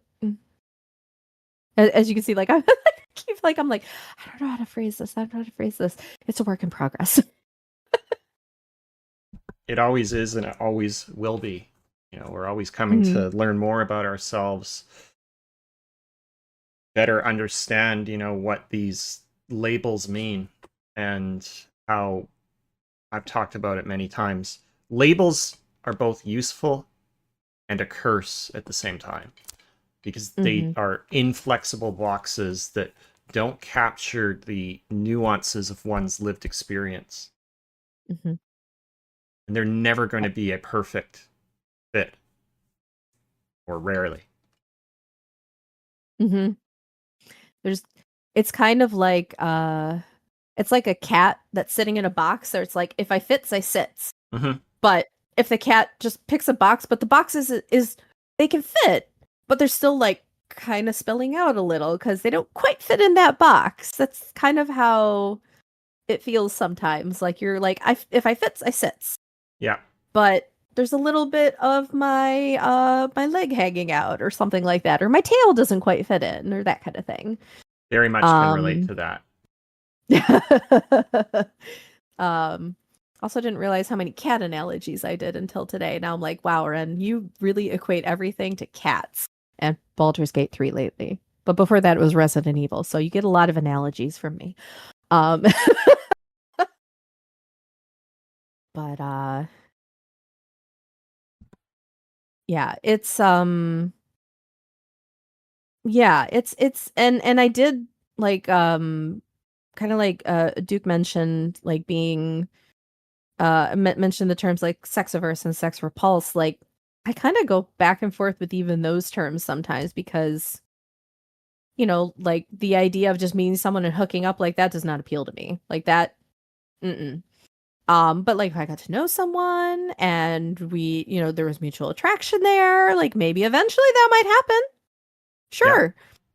Um, So it's sort of like, okay, well, where do I fall in that? Like where does that fit in for me? And it's definitely interesting because there's always that person. Sometimes it's just my brain being a jerk, but there's always like that person that's like, oh, so you want to sleep with them, but you wouldn't sleep with that person. And it's like, but and then I have to be like, well, okay, but it's all people are not equal in that respect. Like all attraction is not equal, like it's like, well, would you just sleep with any person that walked up and said, hey, let's do it? And they're like, well, no. And I'm like, well, same. It's just I prioritize a little differently than you. I mean, it's sort of interesting because people will say stuff like that, and it's like, well, okay, so do you sleep with anything with two legs and what you prefer? Oh, no? Okay, yeah, it's the same thing. It's just, you might have, you are okay with that. I am not. I don't know. I'm talking just a little too generalized to terms, but it's I think sometimes people do forget though too that we do all have preferences, just what those preferences are and what we are comfortable with is different from person to person, which kind of ties back into that we're not all the same. And if we were, it would be very boring. The world would be very boring. Um I'd always think of I don't even remember. I know it was in a teacher's classroom in high school. It had to have been. And it was a Far Side comic. And this was like way back. So we're talking like 90s. And I remember it was like one of those Far Side comics. And there was like a globe. And it was like the God character. And there's all the people on the earth. And he's just shaking a salt shaker. And the salt shaker is labeled jerks. And it was something like, and then the character says something like, well, this will make things interesting. And it's like, yeah, like, not that jerks are good, but please don't be a jerk. Jerks are bad. It's not nice to be a jerk. But, the whole idea is that we're all different. And if we weren't all different, it'd be very boring. But,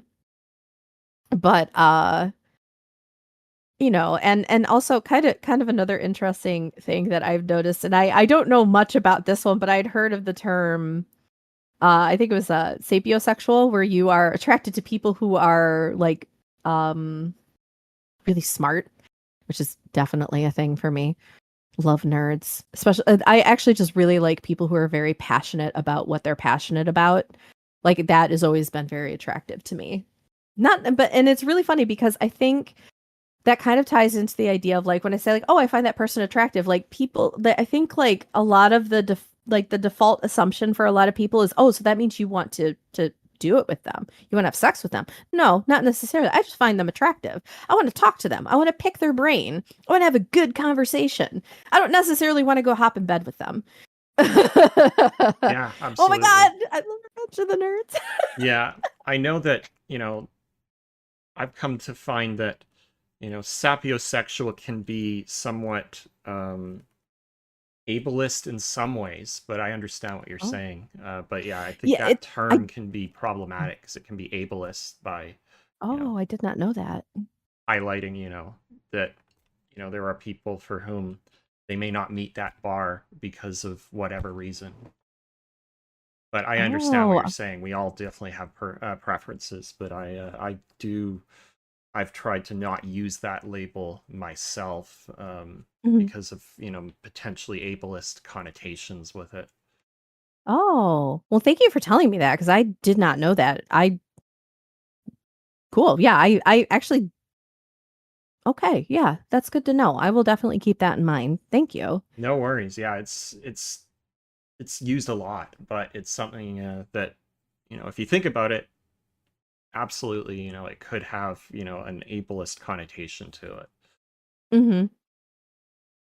I think, okay. So then I'll stick with I'll stick with, I like people who are passionate Yes, that's great. about stuff. Absolutely. That's great. And, and even when I say, like, it's really funny because, like, even when I say I like it when people are nerdy, like, even I know, like, that can be taken in a certain way, but it's really interesting, like, how I've seen even, like, saying you're a nerd about something, that has changed that seems to have changed and evolved over the years because I don't know, like, I feel like people will say like, "Oh, I'm such a nerd for X." And like I remember one time someone had pointed out that they're like, people who are sports nuts, for example, like they're really into sport. Um and they know all the stats and they love their favorite teams. Like, that's like another form of nerdy, even though they don't want to necessarily call themselves nerds. But yeah, thank you for that. I will definitely correct the way I use that. Because definitely Yeah. passion doesn't necessarily have to be passion for knowledge. It could be No. passion for anything. There's And something very, very nice about someone who is passionate about what they're passionate about, whether it's, exactly. yeah, like candles, books, anything. I don't care. You're passionate about it? Great. Tell me about it. I want to know what you know. And knowledge doesn't have to come from a very colonialized education system. Nope. So yeah, So like kind of fun fact about me, I really like weather. hell yeah, same.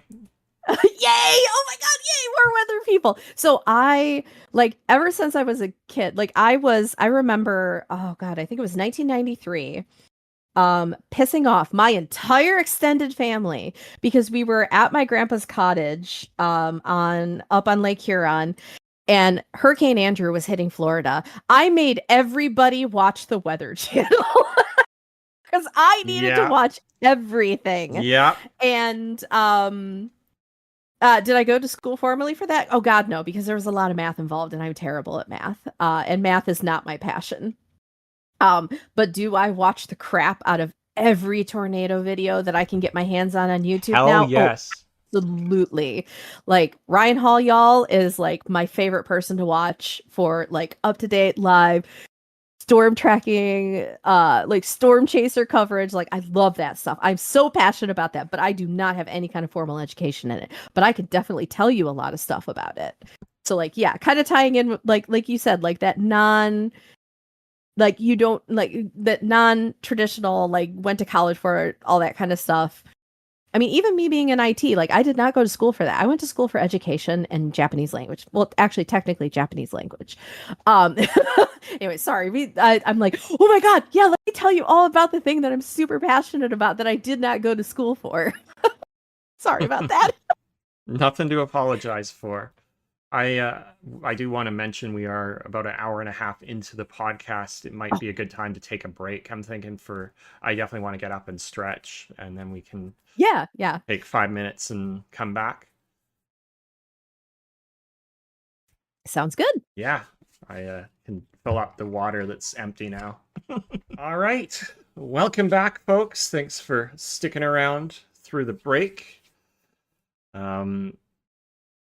Thinking a little bit now about, building on what we chatted about and thinking about misconceptions, which there are many, many, many of when it comes to asexuality and aromanticism. What are some of the most frustrating misconceptions that you've experienced?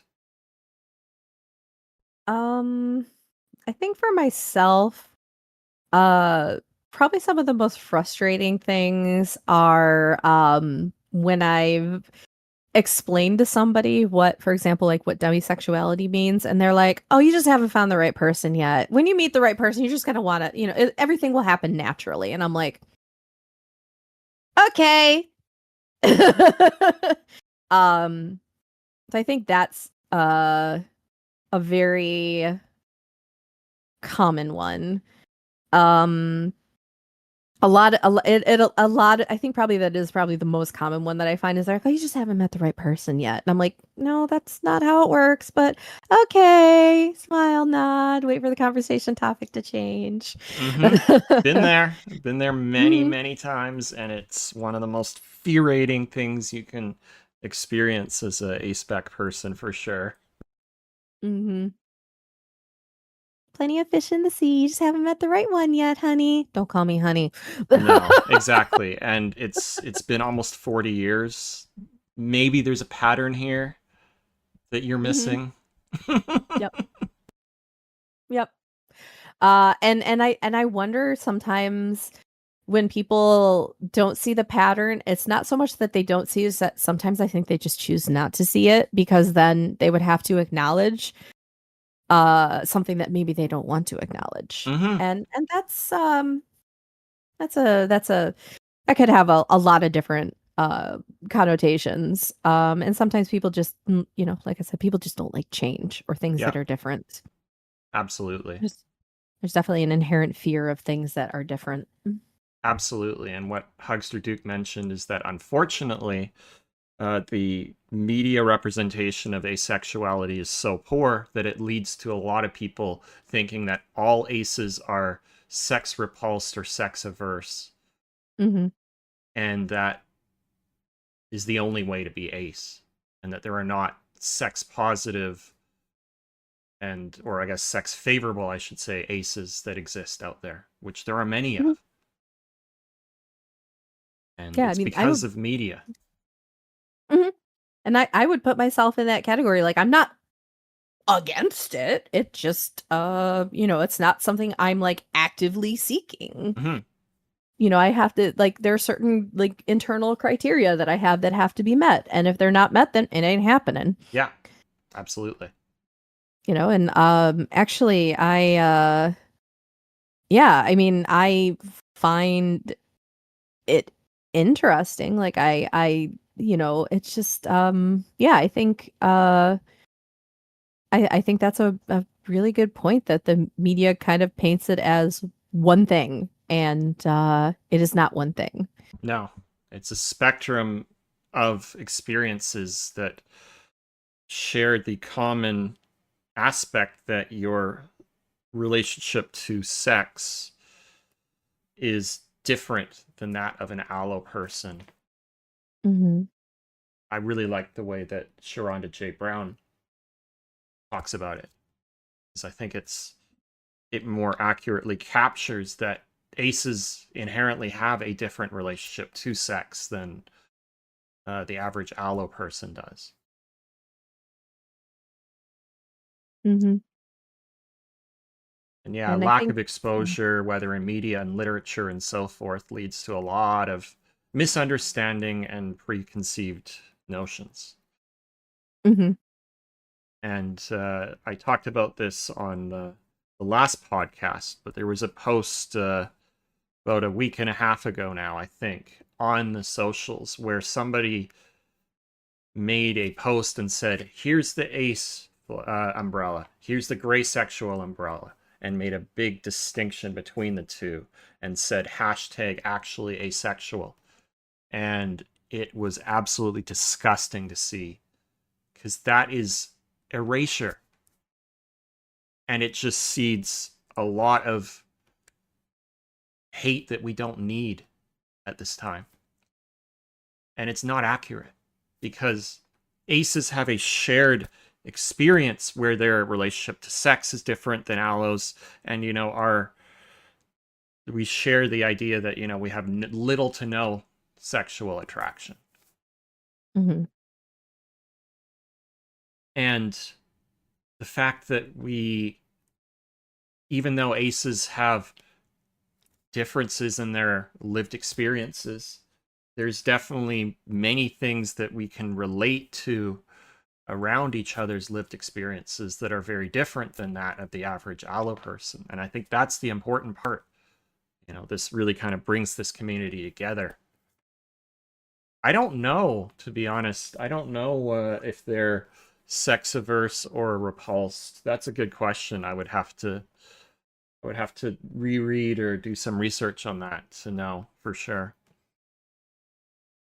But I am so glad that folks like Fluently Aspec and Acedad Advice spoke up really loudly and clearly about, no, this is wrong, this is hate, this is erasure that we don't need. This is what leads to the questions of, am I ace enough? Am I X enough?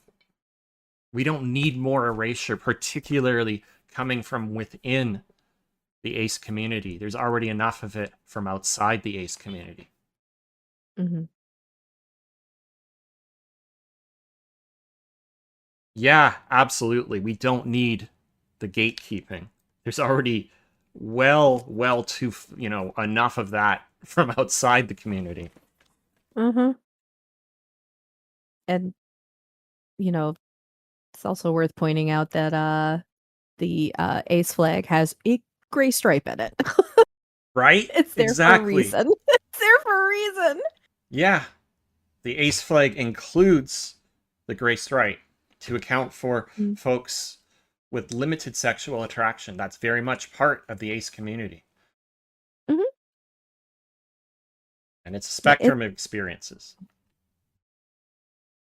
I I love that it is a spectrum because that allows for more inclusivity instead of exclusivity. Exactly. Um, it reminds me of the very early days of Avon, where they basically gatekeeped who could be ace and who couldn't be. And it was very much around the same lines. And I'm glad that is not the case nearly as much anymore on Avon. There's still some problems in that forum, and I don't spend much time there, but it's definitely evolved, and there's a whole group of experiences related to the spectrum. So it's gotten a lot better than it used to be on Avon. But I'm also That's fair. glad that there's things beyond Avon because we need other experiences talked about, different perspectives. Mhm. The more perspectives that you can get on a topic or a situation, the more solutions you can come up Yeah, with, the more you learn yeah. about, the other people involved and yourself. Like it just I don't know. Like I just don't understand. So I don't like gatekeeping. No, Like no, I was saying, absolutely not. yeah. It's a huge pet peeve of mine, whether it's in this situation or in gaming or like even in the non-native Japanese speaker community, like it gets gatekeepy because there's a test called the JLPT. And people would be like, "Oh, do you have N1, which is the highest level you can get?" And I'm like, "No." And they're like, "Oh, well, do you have N2?" And I'm like, "Yeah, I have N2." And they're like, "Oh, but you don't have N1." I'm like, because there was no need for me to go through the stress and like multiple hours of study to get this test that does not do anything for my career other than being able to brag and say I have this slip of paper that says I passed this test, and but people get gatekeepy about it. And it's like, it's silly. Like gatekeeping leads to narrow-mindedness and closed-mindedness and not acceptance and understanding and recognizing of other perspectives and situations other than your own. And it just I don't know, it never leads to good things. It always leads to the bad place. So it just I don't know, it just never made sense to me. And the term that Hugster Duke brought up, straight asexuals, brings up a lot of misconceptions and unfortunate gatekeeping around what that lived experience looks like. Yes, they may be heteromantic, they Mm-hmm. may be gray, but their experience is very different than that of heterosexuality. Mm-hmm. Still ace. Mm-hmm. And so I would rather use a term like heteroromantic asexual to distinguish it from the heterosexual experience, which everybody calls straight, obviously. Mm-hmm. Yeah, and that really I mean, it by saying that too, like that recognizes that it is a different experience. It is a different perspective on things. And it's just it's just yeah, it is going to be a very different experience than this, a straight experience. Mm-hmm. And it leads, unfortunately, to a lot of erasure you know, within the ace community. Mhm. Yeah, it's important to try and recognize experiences that are different from our own. Exactly. And just because something may present to the outside world as something that reads heterosexual doesn't mean that the folks in that relationship are heterosexual, Mhm, are in a relationship that's sexual. mhm,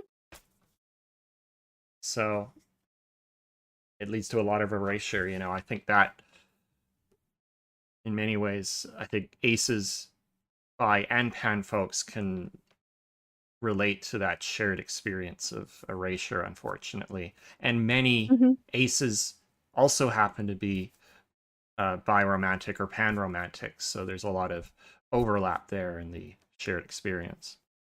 Mhm. 100% agree.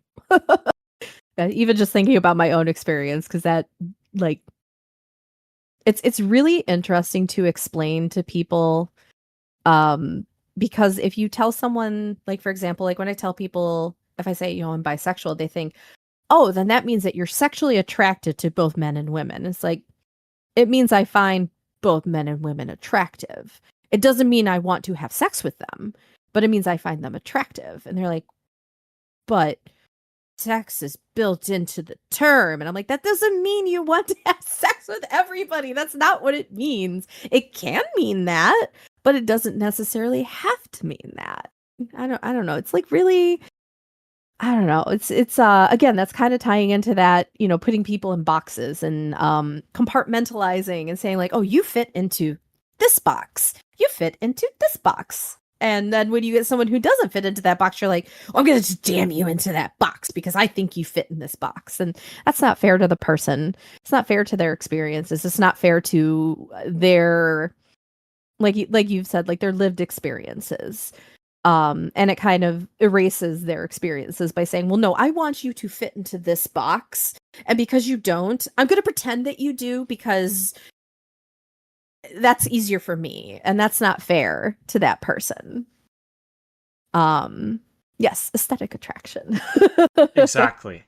And for the folks that may be under the gray umbrella, they may have rare sexual attraction to someone, but that Hmm. rare sexual attraction is a very different experience than an allo experience. So I can Hmm. understand what they might say, what they might mean by saying bisexual, asexual, but I can also see how that, to the public that doesn't have this nuanced understanding of sexuality, in the concept that we do in the split attraction model, Hmm. how that could create a lot of confusion and erasure, unfortunately. Hmm. Yes, so many folks who are ace initially came out as bi or pan because to them, there is no difference in their attraction to gender for them. I mean, I'm not sure everybody, but Yeah. there's a, I can see how that could potentially be the case.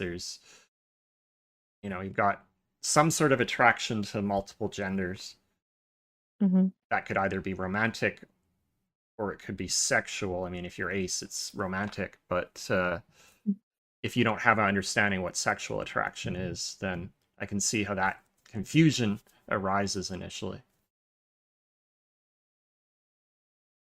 There's always people that talk about, and I don't know if I really like it, but I've heard it many times, the bi to ace pipeline. Is That's problematic, but I can understand what they're Yeah. saying. Hmm. And it's not Yeah. an experience I can speak to being, aromantic and having, being an oriented arrow ace, Hmm. but I can certainly appreciate it. Hmm. Kind of speaks to the idea that that anybody, I should say, like the general you, your mileage may vary and you may find that initially you identify as, or you thought you were one thing. And then as you learned more about yourself, you discover, oh no, this is actually me.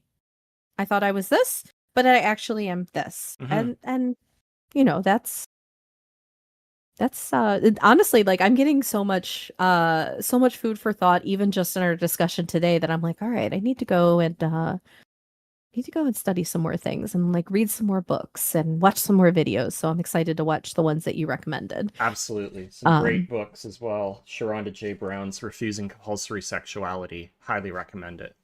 It's more of a ooh, okay. academic treatise of compulsory sexuality, but I've learned so much from that book. It looks at it from a black asexual lens, and so there's a really strong aspect of intersectionality, and it really it really covers some great concepts that I've learned a lot from.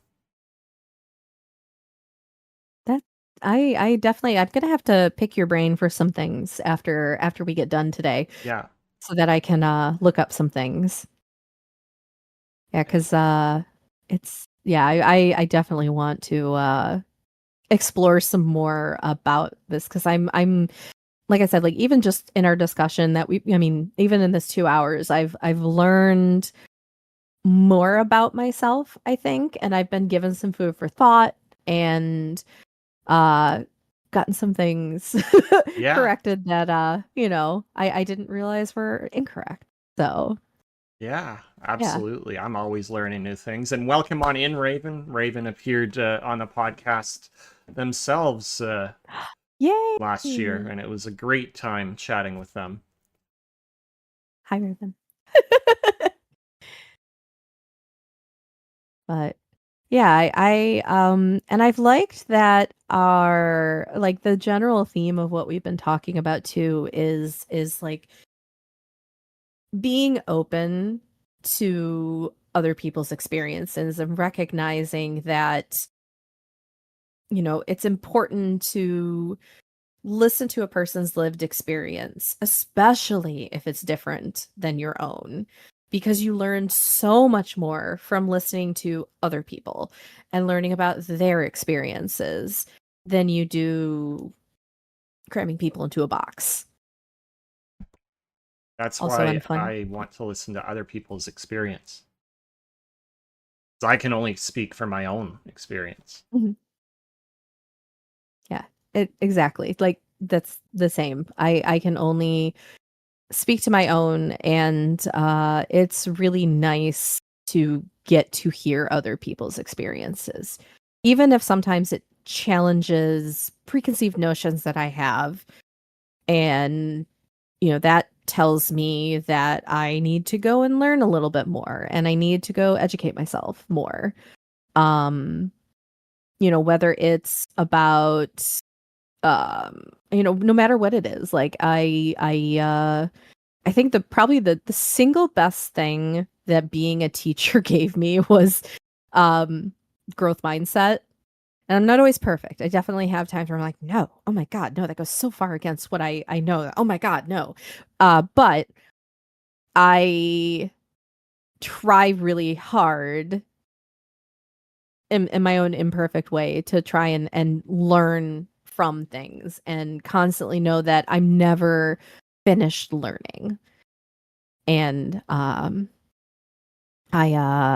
it's really funny when it pops up as a corporate synergy. Like, it's like a corporate thing now where people are like, we need to have a growth mindset. And I'm like sitting there like, yeah, like, you can't be a teacher and not have that. You can't be a decent teacher and not have some kind of growth mindset, because you constantly have to learn new things. That's Hmm. why it always cracks me up when it pops up in corporate training things now, and they're like, growth mindset. And I'm like, But they're but not actually it's following definitely, that in the same way that you or I would. no, it's definitely very different in the corporate world. Like, they're Yeah. like, yeah, it's definitely, like a more of a career mindset. I'm just Yeah. like, works No. that way too. But I like I just like learning stuff. Hmm. Um but yeah, it's been, I've really enjoyed that about our discussion today too, is just getting some new ideas of how to learn more about myself, how to learn more about the ace spectrum in general, and just learning, maybe just learning a little bit more about how to be a better person about things.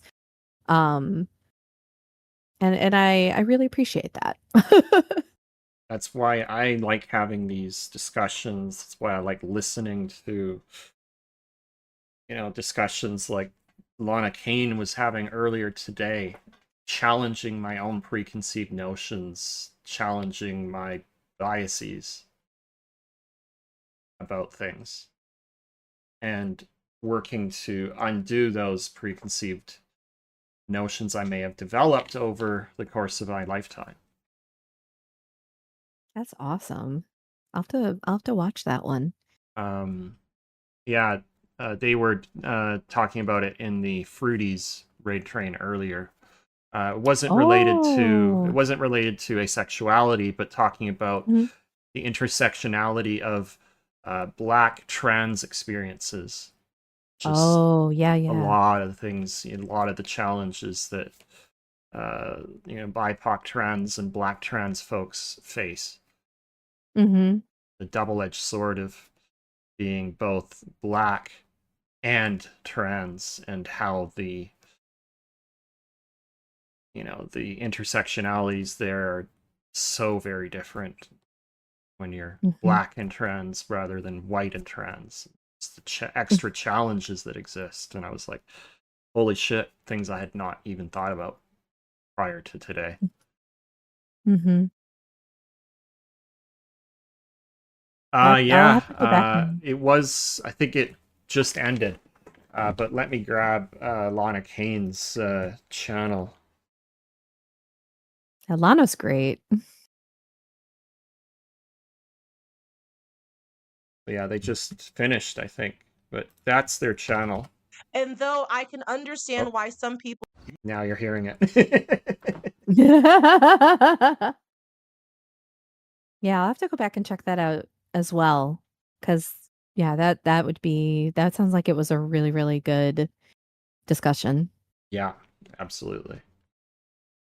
I try to incorporate aspects of intersectional identity on this podcast because you can't really talk about the ACE experience. You can't really talk about an Arrow experience without accounting for those other aspects of intersectionality because they're going to influence it. That's kind of baked right in. Absolutely. Your lived Like experience that. is a function of many things. Mm-hmm. And Yeah. so it's important to think about that when we're talking about ace identity, especially when you only ever see white ace folks on TV. Mm-hmm. And many of the big name YouTubers, of course, are unfortunately white. And so Yep. that's the perspective that you see all the time. And then you read books like Sharonda J. Brown's Refusing Compulsory Sexuality and talking about the extra challenges that BIPOC and Black aces have. Mm-hmm. And it made me think I need to incorporate more of that into this podcast. That's great. We're gonna be unfortunately coming into an ad break here again pretty quickly. Oh no. Darn Um, ads. I know I've snoozed it as many times as I can, so maybe we take a short break here so that people don't lose Okay. out on anything. And then, do you want Yeah, to talk absolutely. about media, or do you want to skip forward to amatonormativity and allonormativity when we get back? Um, Either one works for me. Sounds good. Why don't we briefly talk about media representation? It's always good to hear about that. So we'll have a short break again, and then come back and chat about representation in the media. See you. Welcome back, folks. Thanks for putting up with another break so quickly. I didn't want anybody to lose out on the discussion during the ad break, so I figured we'd just take the chance to have another quick break so we can talk a little bit about media representation and how I despise most of the mainstream representation out there. So, Yeah. as we said, most of the historical mainstream media representation, as Hugster Duke pointed out, is of the sex repulsed ace. And there's no other asexual representation really in any mainstream media that I was aware of. And, the problematic representations, especially early on, where many aces were depicted as villains and cold and heartless individuals because they didn't Mhm. experience sexual attraction. And how that has played into many preconceived notions, or is function, or both, around, that all aces are robots. They have no feelings for anyone. And I think it's probably a little bit of both, a misunderstanding on the general populace's part, but certainly it reinforces those preconceived notions. Because you've got many of the Bond villains, for example. Sharonda Jerry Brown talks about the fact that the Bond villains were ace, and they're villains because how can you have any feelings for anybody at all if you don't have sexual attraction, was kind of the way they played it, basically. And that's just so fucked up.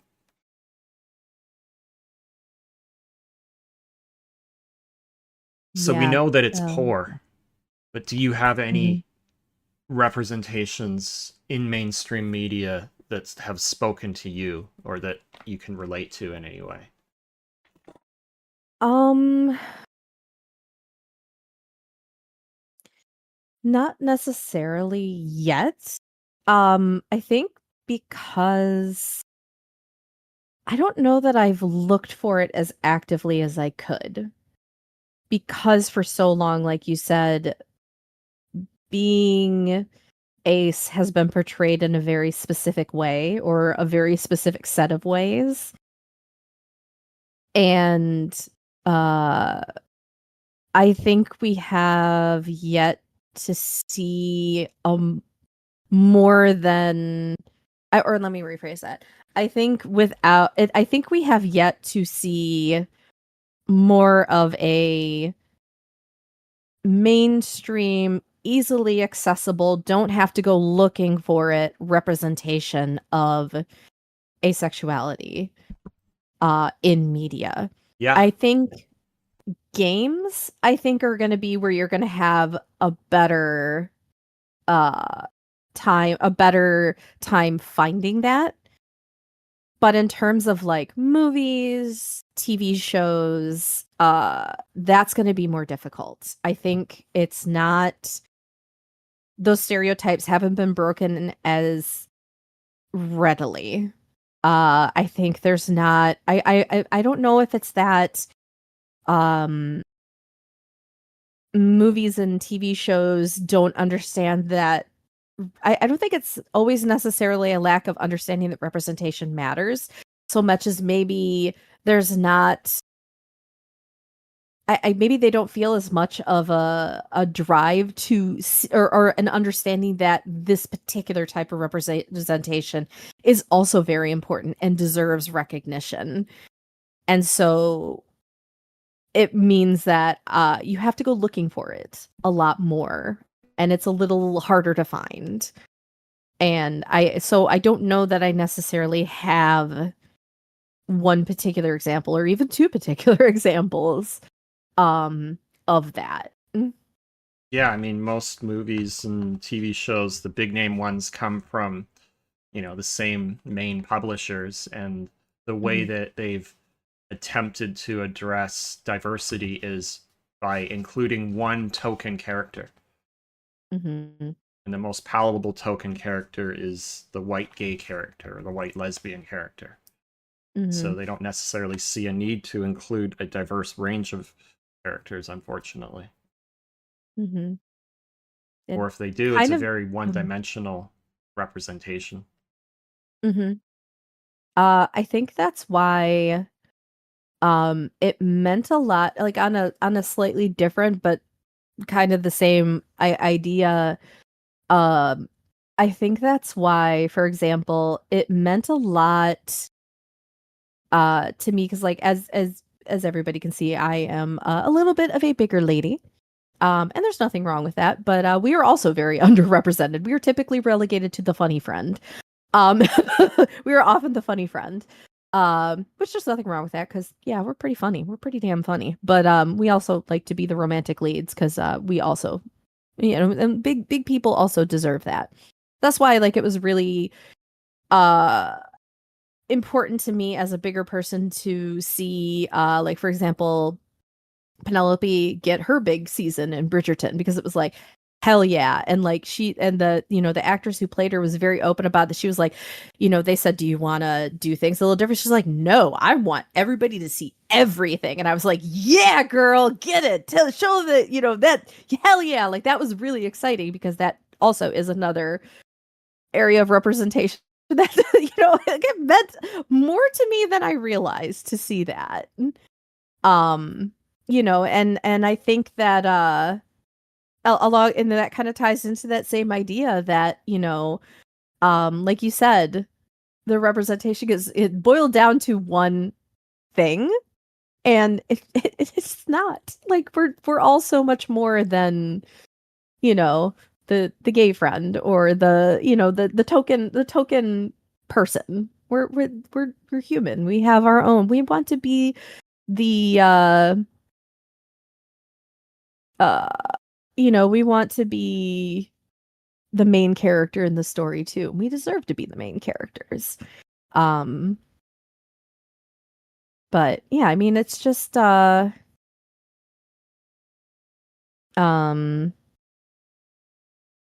I don't know, like it's I think it does show though, like I can't really come up with one example. Um I did notice in the Discord though, I like that it was mentioned that there are some games coming out that have some ace representation Yeah. and different types of ace representation, which also got me really excited because again, that ties into the idea that it's a spectrum. There's not one type of person who identifies as ace. Like ace is not one thing. It is a multitude of experiences and you know, expressions and so I'm excited to see and check out those games. I think it does really speak a lot to some parts of the games community, the gaming community that and the development community, that there are people who are um you know exploring those and actively putting that representation in their games. Um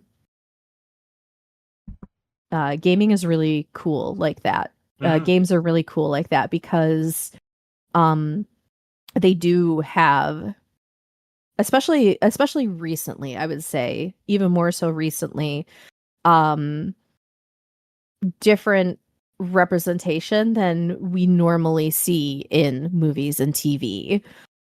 Um and that's good because it's kind of putting gaming on the forefront in some of those respects and I like that.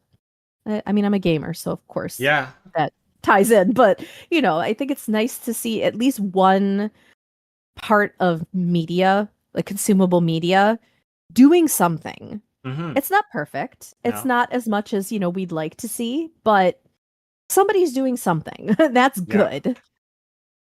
Yeah, absolutely. I've come to learn of a number of games recently on the podcast that have, you know, various, you know, representations of asexuality Mhm.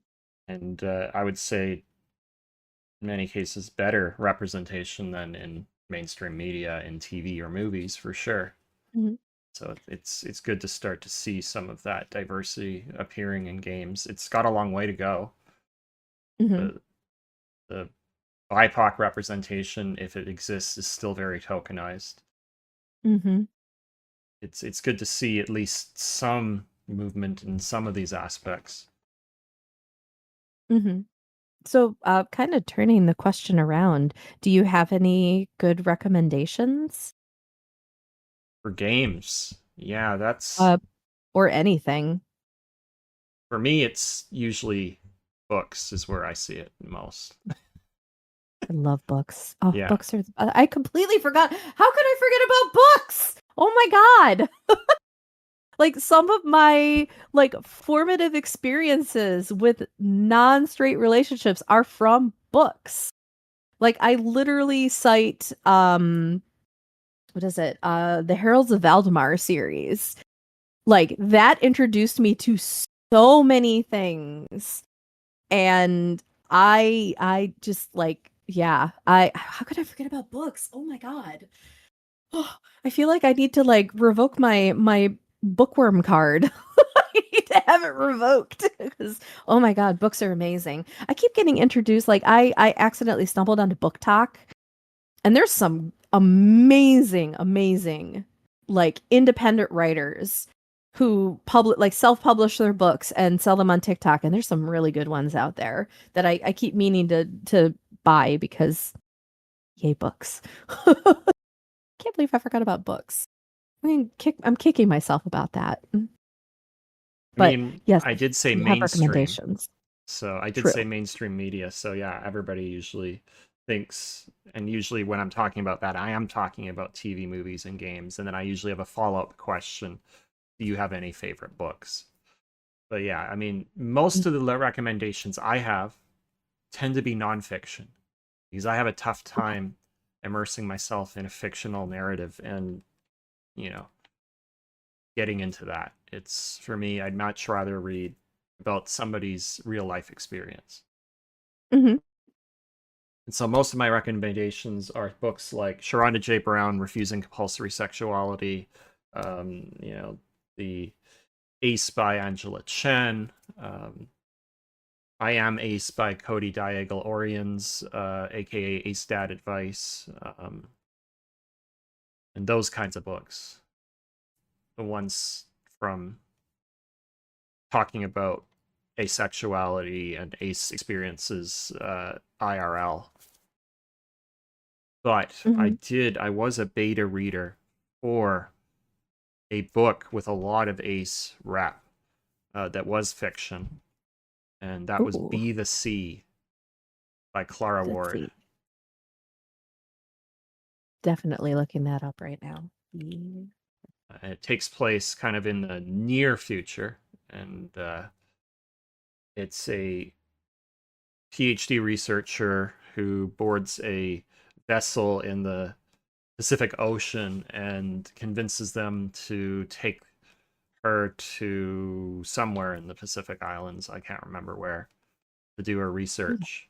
But there's a lot of asexual representation and also the kind of asexual representation you want, which is the Mhm. characters happen to be ace, but that's not their only aspect of their identity that people care about. It's like they're ace, but they've got a lot more to their story.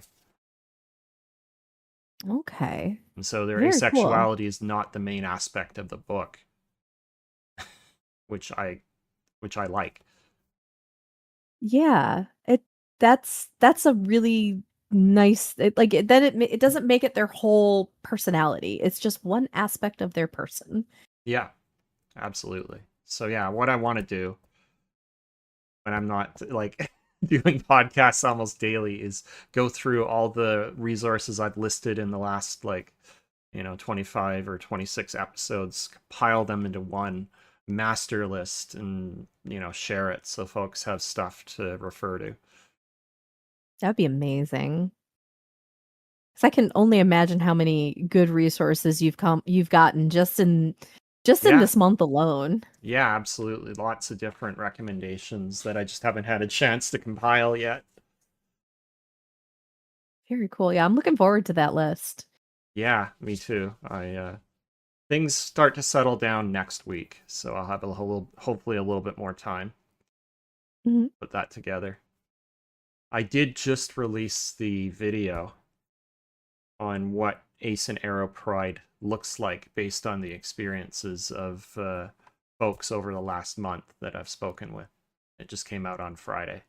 I'm very excited to share that. Oh, that's cool. So yeah, that one is linked. If you look up Pride video, that's the video there.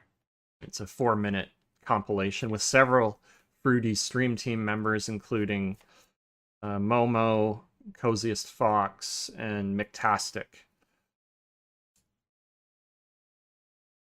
That's awesome.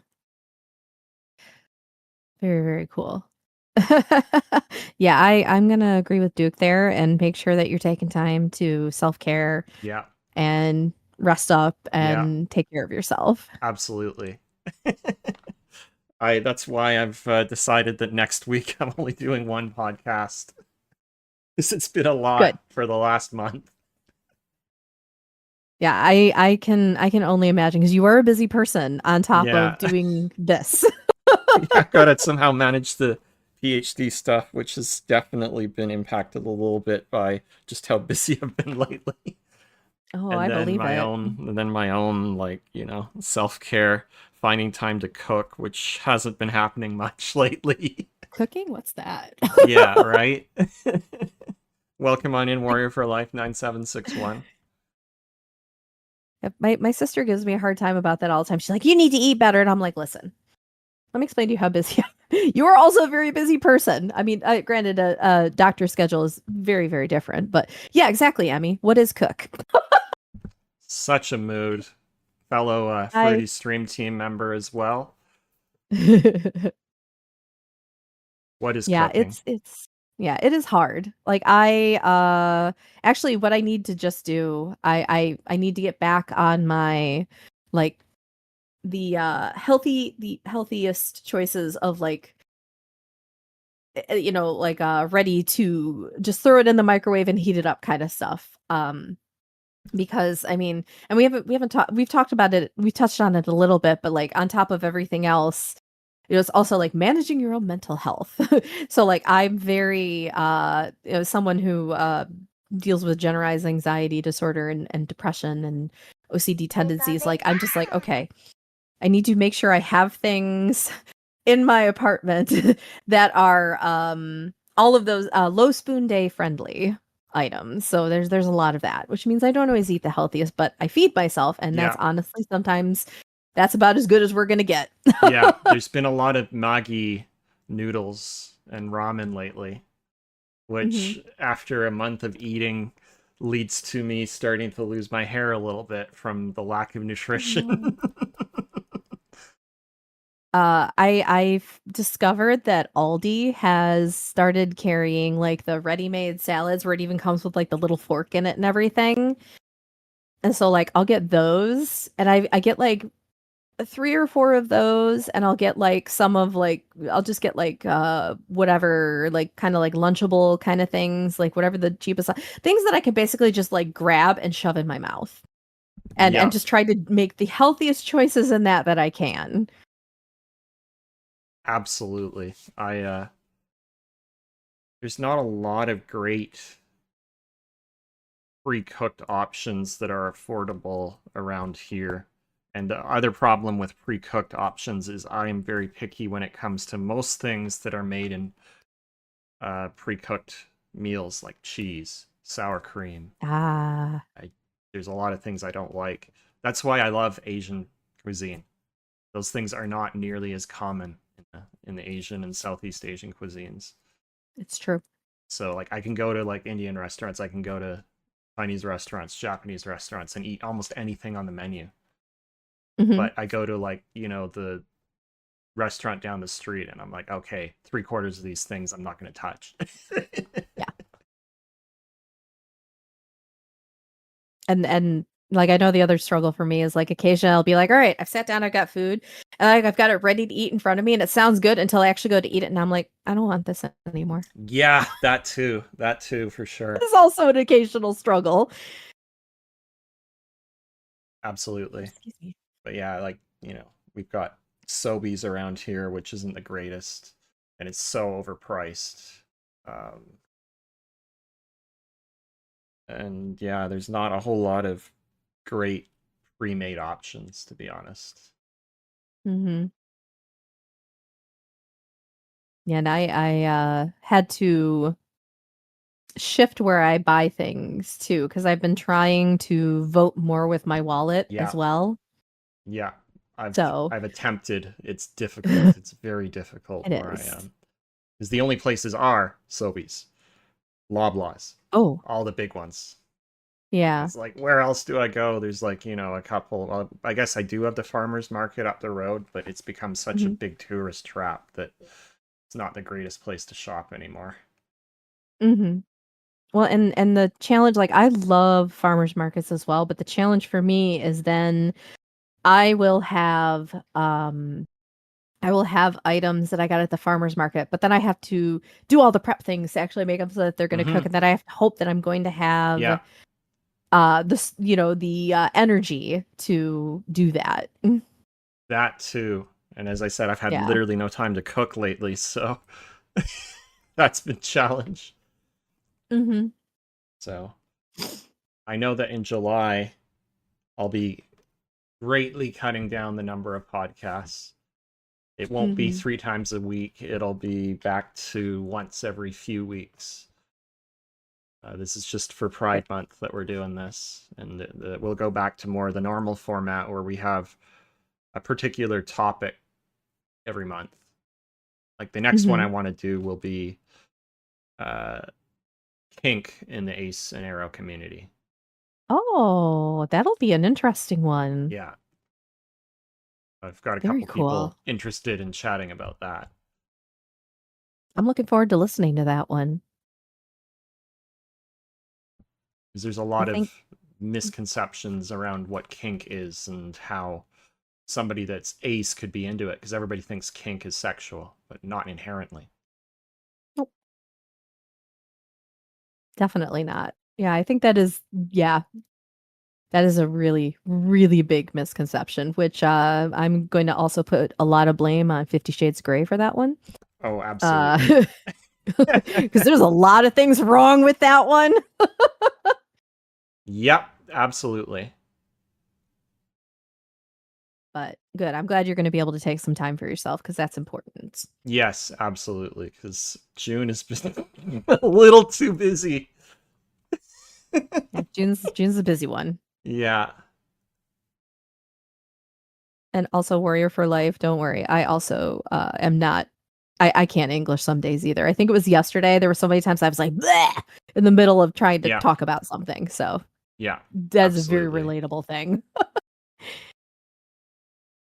So we But, talked about mm, media representation. We've talked a lot about amatonormativity and allonormativity already, though we haven't used those terms specifically. Um, is there anything that you wanted to mention around assumptions of matonormativity and allonormativity beyond what we've already talked about? um, I don't think so. Sounds good. We'll skip on Yeah. ahead. Yeah, I feel like we covered Yeah. I feel like we covered a lot of things that that you had planned for later, like Yeah, earlier on in our conversations yeah, too. It's been a really good it conversation. has. Absolutely. So why don't we finish with what does ace pride? What does demi pride mean to you? Oh, that's a really good question. Um, I think for me, uh, it's meant, um, no, it is not licking spiders at me. Although it's a Baldur's Gate 3 reference. I did not get the reference. I had no idea where that came from. That was wow. Stop licking the damn thing. Um, but I'm gonna be laughing about that one for a while now.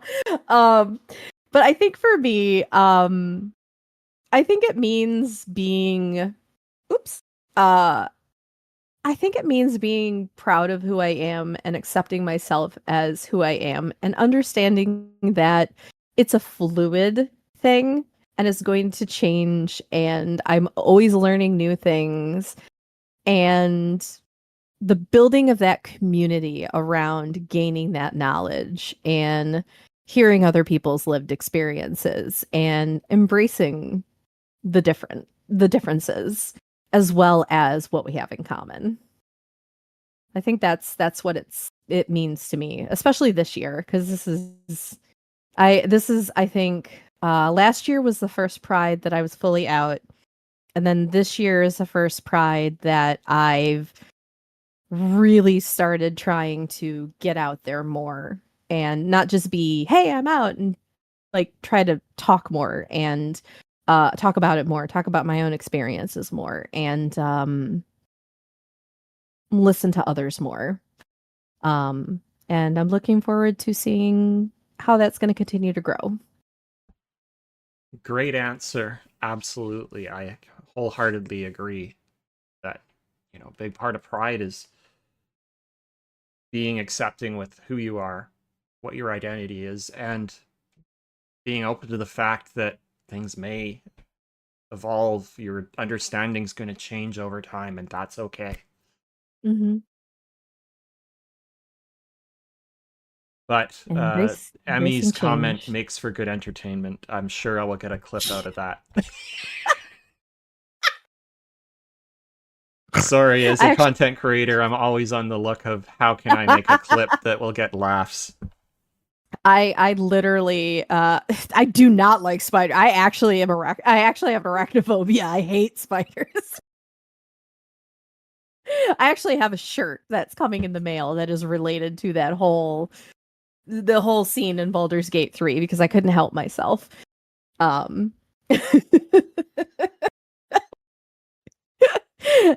Yes, I do lick spiders. Gale does not like spider licking. I'm gonna have to look this up now. See where the lore comes from.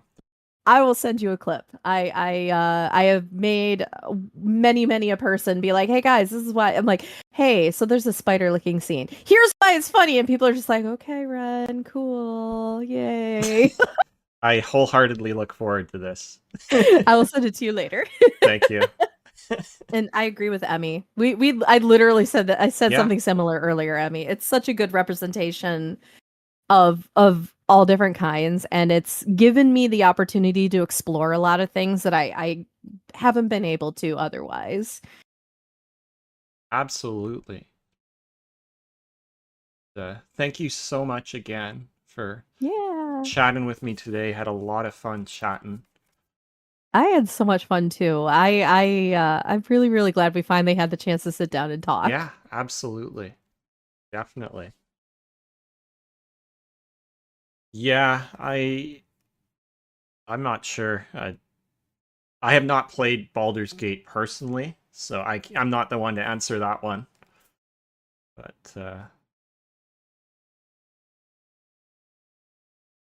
yeah, I mean, I will say you don't have to romance anyone if you don't want to.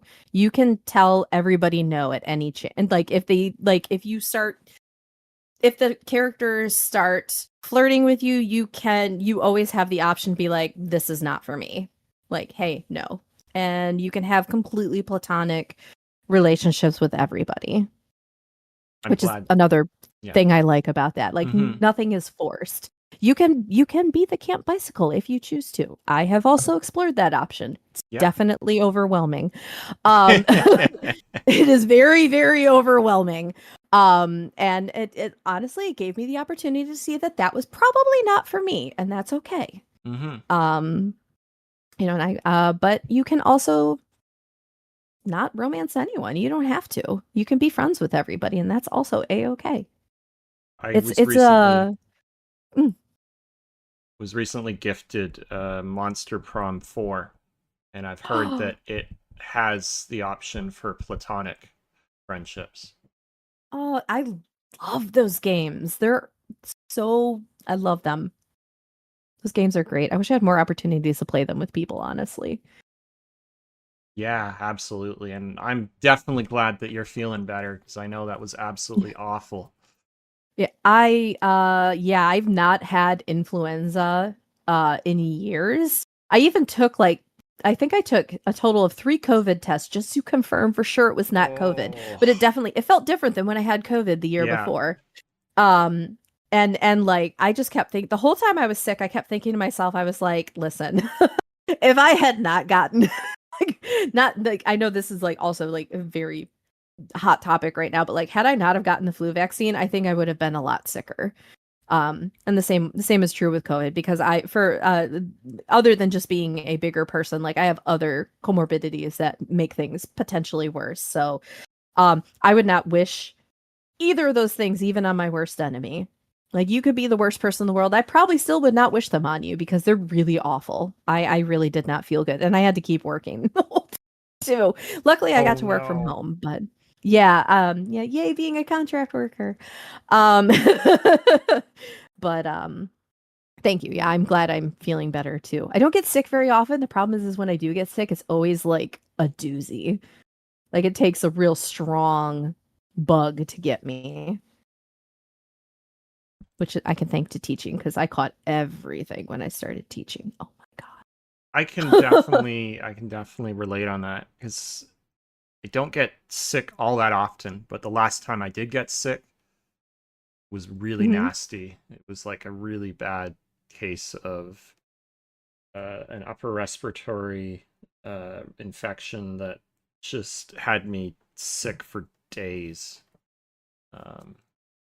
So I can certainly relate to that. Don't get sick often, but when I do, it usually has me in bed for like several days. Mm-hmm. Yeah. Or like when I was a kid and I just caught strep throat all the time. Ugh. Don't recommend. I just being sick, like catching colds, flus, strep throat, none of those are fun. Like I don't wish them on anyone. It's not fun. Especially because viruses, you just kind of got to let them run their course. Unfortunately, But, yeah. Yep. And they're like, oh, like I remember I told my sister I wasn't feeling good, and I was like, and she's like, yeah, you just got to kind of let it run its course. And she's like, how long have you been sick for? And I'm like, it's been about 3 days now. She's like, you're probably just about at the worst of it now. It's nice having a doctor in the family. Yeah. Absolutely. But, so where can we find you on the socials?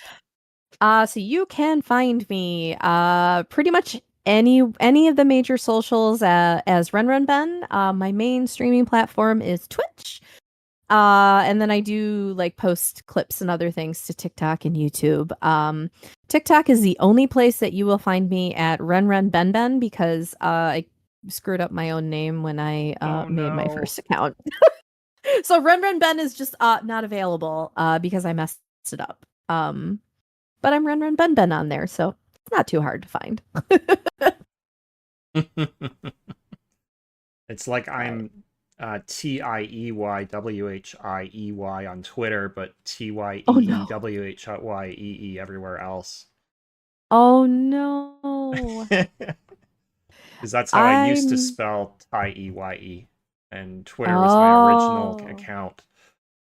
That I may have tagged the wrong Tyee on Twitter. But it's okay. There's not another TIEYE that I'm aware of. Okay, then I did tag the right person. I think it had your picture, so it should be the right person. Yeah, if it's got my picture, it should be me. I'm not aware of anybody else that's stolen my identity yet. Yeah, I don't think anyone's stolen mine yet either.